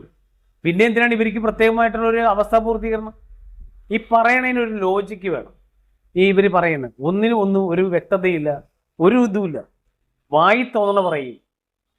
മനസ്സിലായ? അതുകൂടാതെ എന്ന് പറഞ്ഞാൽ ഇവർ എൻ്റെ അച്ഛൻ്റെ ഇതൊക്കെ വസ്തുവകൾ എഴുതി മേടിച്ചപ്പോൾ എന്ന് പറഞ്ഞെന്തെന്നറിയും, മാമന ഞങ്ങൾ അവിടെ നല്ല രീതിയിൽ കൊണ്ട് നോക്കും, അത് ഗുരുനിർദ്ദേശപ്രകാരമാണ് മാമന ആശ്രമത്തിൻ്റെ അടുത്ത് താമസിപ്പിക്കാൻ പോകുന്നത് എന്നൊക്കെ പറഞ്ഞ് എൻ്റെ അച്ഛൻ്റെ 10 സെൻറ്റ് സ്ഥലം ഉണ്ടായത്, വീടും. അത് ദാനമായിട്ട് എഴുതി മേടിച്ചേക്കണാണ് ഇപ്പോൾ മനസ്സിലാക്കാൻ സാധിക്കും. മനസ്സിലായി? വേറെ വീട് സ്ഥലവും തിരുവനന്തപുരത്ത് തരാമെന്ന് പറഞ്ഞ് വിളിച്ചു വരുത്തിയിട്ട് മൂത്ത മകൻ്റെ ഭാര്യയുടെ സ്ഥലത്ത് ഒരു ഷെഡ് വെച്ച് ആദ്യം താമസിച്ചോളാൻ പറഞ്ഞു. മനസ്സിലായ? ബുദ്ധി നോക്കണം, നല്ല ബുദ്ധിയല്ലേ അത്. അപ്പം അതിന് ശേഷം എന്ന് പറഞ്ഞാൽ ഇങ്ങനെ ചോദിക്കുമ്പോഴൊക്കെ പർണശാല പണിയായിട്ട് ആ പണിയായിട്ട് കടമാണെന്നൊക്കെ പറഞ്ഞ് നീട്ടിക്കൊണ്ടുപോയിട്ട് എൻ്റെ പേരിൽ ഞാൻ പരാതി കൊടുക്കുകയും എൻ്റെ പേരിൽ കേസ് വരികയും ചെയ്ത് കഴിഞ്ഞപ്പോൾ അതിൻ്റെ പേരിൽ പറ്റിക്കാൻ നോക്കും. മനസ്സിലായി? അപ്പോൾ അതിൻ്റെ പേരിൽ എന്ന് പറഞ്ഞാൽ അച്ഛൻ പിന്നീട് എന്ന് പറഞ്ഞാൽ ആദ്യ സമയത്ത് പറഞ്ഞാൽ അച്ഛൻ പിന്നീട് എൻ്റെ കേസ് വരുന്നതിന് മുമ്പ് തന്നെ എന്ന് പറഞ്ഞാൽ അച്ഛൻ ഈ കർമ്മത്ത് മേഖലയിൽ നിന്ന് ഇവർ പിരിച്ചുവിട്ടു. അപ്പോൾ അച്ഛൻ എന്നോട് സങ്കടം പറയടാ, കർമ്മം പോലും ചെയ്യിക്കാനുള്ള ഇതില്ല, ഞാൻ എന്തിനാ ഇങ്ങനെ വീട്ടിൽ ഇരിക്കുന്നത്. അപ്പോൾ അങ്ങനെ ഞാൻ എന്ത് ചെയ്ത്, അച്ഛൻ പേടിക്കണ്ട, ഞാൻ കൊണ്ട് കട്ടിലുകൊണ്ട് HR ഡിപ്പാർട്ട്മെൻറ്റിൽ ഇട്ട് ശാന്തിരി ആശ്രമത്തിൽ. അത് മറ്റൊന്നും കൊണ്ടല്ല, എൻ്റെ അച്ഛൻ്റെ പ്രതി ഇത് മാത്രമല്ല, അച്ഛനെ പോലെ ഒരുപാട് അച്ഛന്മാർ അല്ലെ അമ്മമാർ ഇവർ പെൻഷൻ കൊടുത്ത് പറഞ്ഞു വിടും. മനസ്സിലായി? ഗുരു പറഞ്ഞിരിക്കുന്നത് എന്താണെന്ന് വെച്ചാൽ ആരോഗ്യമുള്ള കാലത്തോളം ആശ്രമത്തിന് വേണ്ടി കർമ്മം ചെയ്യുക, അതിൽ നിന്ന് കിട്ടുന്ന എന്തെങ്കിലും ഓണറേറിയം കൊണ്ട് നിങ്ങൾ ജീവിക്കുമെന്നുള്ളത്. മനസ്സിലായില്ലേ? അപ്പോൾ ഇതൊരു സ്വകാര്യ വ്യക്തികളുടെ ഒരു സ്ഥാപനമാക്കി മാറ്റിയപ്പോൾ അതിനെതിരെ പ്രതികരിക്കണമെന്ന് എനിക്ക് തോന്നുന്നു. മനസ്സിലായില്ലേ? എന്ത് ചെയ്യുമെന്ന് കാണണമല്ലോ. പക്ഷെ അച്ഛനെ തിരിച്ചെടുത്തു. പക്ഷെ അവർ പിന്നീട് ഒരുക്കി വെച്ചിരുന്ന എനിക്ക് കെണിയല്ല, ഇങ്ങനെ കൂട്ടി അതെന്തുമായിക്കോട്ടെ, ഞാനത് ഫേസ്, എന്ത് കെണി ഒരുക്കിയാലും ഞാനത് ഫേസ് ചെയ്യും. മനസ്സിലായി? അത് നമ്മുടെ ആത്മബലം ഇവർക്ക് തകർക്കാൻ കഴിയില്ല. കാരണം അത്രയ്ക്ക് നമ്മൾ പുറത്തു നിന്ന് ഒരുപാട് കാര്യങ്ങൾ പഠിച്ച് മനസ്സിലാക്കി വന്നതാണ്. അല്ലാതെ പൊട്ടക്കുളത്തിലെ തവളയല്ല. പൊട്ടക്കിണറ്റിലെ തവളയാണ് ആ ലോകം, അത് മാത്രമേ ഉള്ളെന്ന് വിശ്വസിക്കുന്നു. നമ്മൾ വിശാലമായ ഒരു ലോകത്ത് എല്ലാ രീതിയിലും കളിച്ച് വളർന്ന് ജീവിച്ച് വന്നതാണ്. മനസ്സിലായില്ലേ? ഗുരുവിൻ്റെ ആശയം മുറുകെ പിടിച്ച് തന്നെയാണ് വന്നത്. അതുകൊണ്ട് ഒരു ചതിയിലും പെടുത്താൻ പറ്റുമെന്ന് വിശ്വസിക്കുന്നില്ല. അങ്ങനെയല്ല, ചതിയിൽപ്പെടുത്താൻ പറ്റുമെങ്കിൽ ഗുരു അതാണ് വിധിച്ചതെന്ന് വിചാരിക്കും, അത്രയേ ഉള്ളൂ. അപ്പം ഞാൻ പറഞ്ഞു വന്നു വെച്ചാൽ, അത് കഴിഞ്ഞിട്ട് അച്ഛൻ ഈ പറയുന്ന വസ്തുക്കൾക്ക് വേണ്ടി എൻ്റെ പേര് കേസ് വന്നതിന് ശേഷം എന്ന് പറഞ്ഞാൽ SP ഓഫീസിൽ പോയി അവിടെ അതറിയാം 2:30 മണിക്ക് നമുക്ക്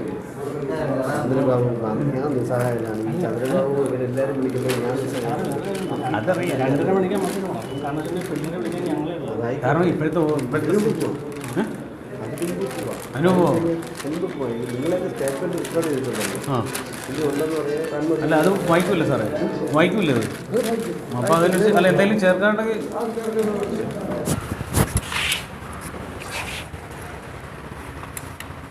വണ്ടി ഉണ്ട്.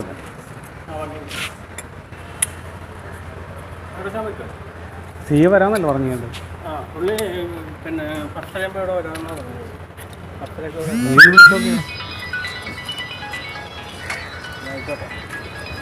പുള്ളിയാണോ? ഇങ്ങനെ വിളിച്ചേക്ക് പുള്ളി. ഓക്കെ, ഞാൻ വണ്ടി എടുത്തുണ്ടോ?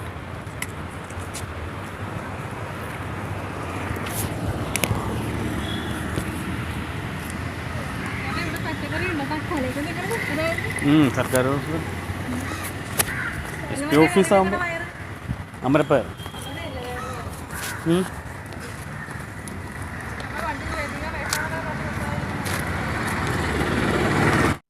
അപ്പോൾ ഇതാണ് അച്ഛൻ SP ഓഫീസിൽ പോയിട്ട് ഞങ്ങൾ ഉൾപ്പെടെ മൊഴി കൊടുത്തിട്ട് വരുന്നത്. തിരുവനന്തപുരം ജില്ലാ SP ഓഫീസാണ്. അപ്പോൾ അവിടെ പോയിട്ട് മൊഴി കൊടുത്തിട്ട് വരുന്നത് ഇതാണ്. പിന്നെ ഇവരെ സംബന്ധിച്ചെന്ന് പറഞ്ഞാൽ ഈ ഗുരുരത്നായാലും കൊള്ളാം, അമൃതയായാലും കൊള്ളാം, സ്നേഹം, ദയ, കരുണ എല്ലാം പറയും, എല്ലാ കാര്യങ്ങളും പറയും. എല്ലാം പറഞ്ഞിട്ട് പിശാചിൻ്റെ മനസ്ഥിതിയാണ് ഇവരുടെ മനസ്സ്. മനസ്സിലായില്ലേ? എല്ലാവരുടെയും എല്ലാ രഹസ്യങ്ങളും പറഞ്ഞിട്ട് അവരെ കളിയാക്കി ചിരിക്കുകയും അവരെ ഊറിച്ചിരിക്കുകയും. ഈ ഗുരുരത്നൻ്റെ റൂമിലൊക്കെ പോയി ഇരുന്ന് കഴിഞ്ഞാൽ നമുക്കത് മനസ്സിലാവും. എന്താണെന്നറിയോ?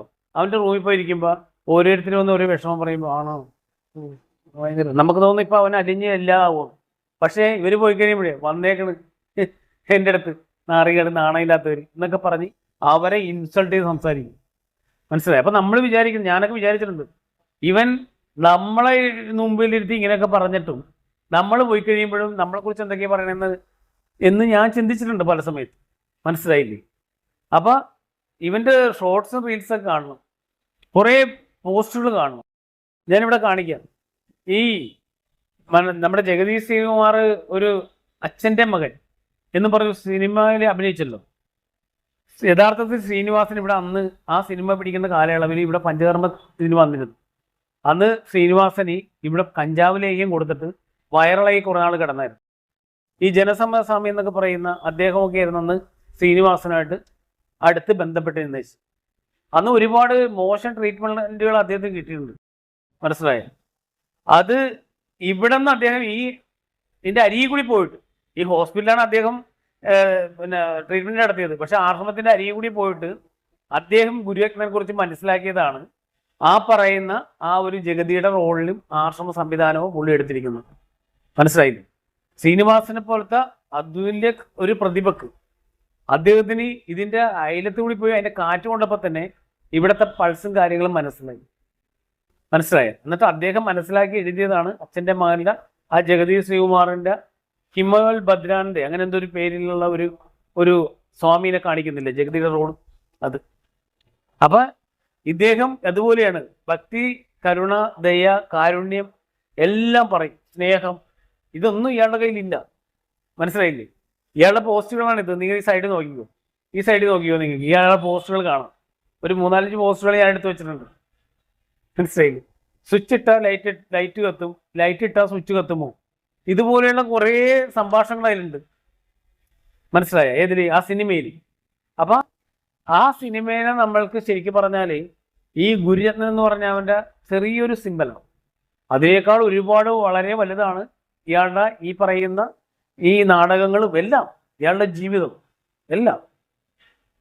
അപ്പൊ എൻ്റെ അനിയൻ്റെ ആ ഒരു ഈ സ്മരണ ദിവസം ഇത്രയും കാര്യങ്ങൾ പറയാനും അവൻ്റെ ഓർമ്മ ഒന്ന് പുതുക്കാനും അവന് കിട്ടിയ ചതികളെക്കുറിച്ച് പറയാനും ഈ പരമ്പരയ്ക്ക് കിട്ടിയ ചതികളെക്കുറിച്ച് പറയാനും ഈ ഒരു കരിദിനത്തെക്കുറിച്ച് ഓർമ്മിപ്പിക്കാനും പിന്നെ അതുപോലെ തന്നെ അനിയനടക്കം 4 പേർ ഗുരുവിൽ നിന്ന് എന്ത് നന്മയാണ് കിട്ടേണ്ടത് അത് കിട്ടണമെന്ന് നമുക്ക് പ്രാർത്ഥിക്കാൻ മാത്രമേ പറ്റുള്ളൂ.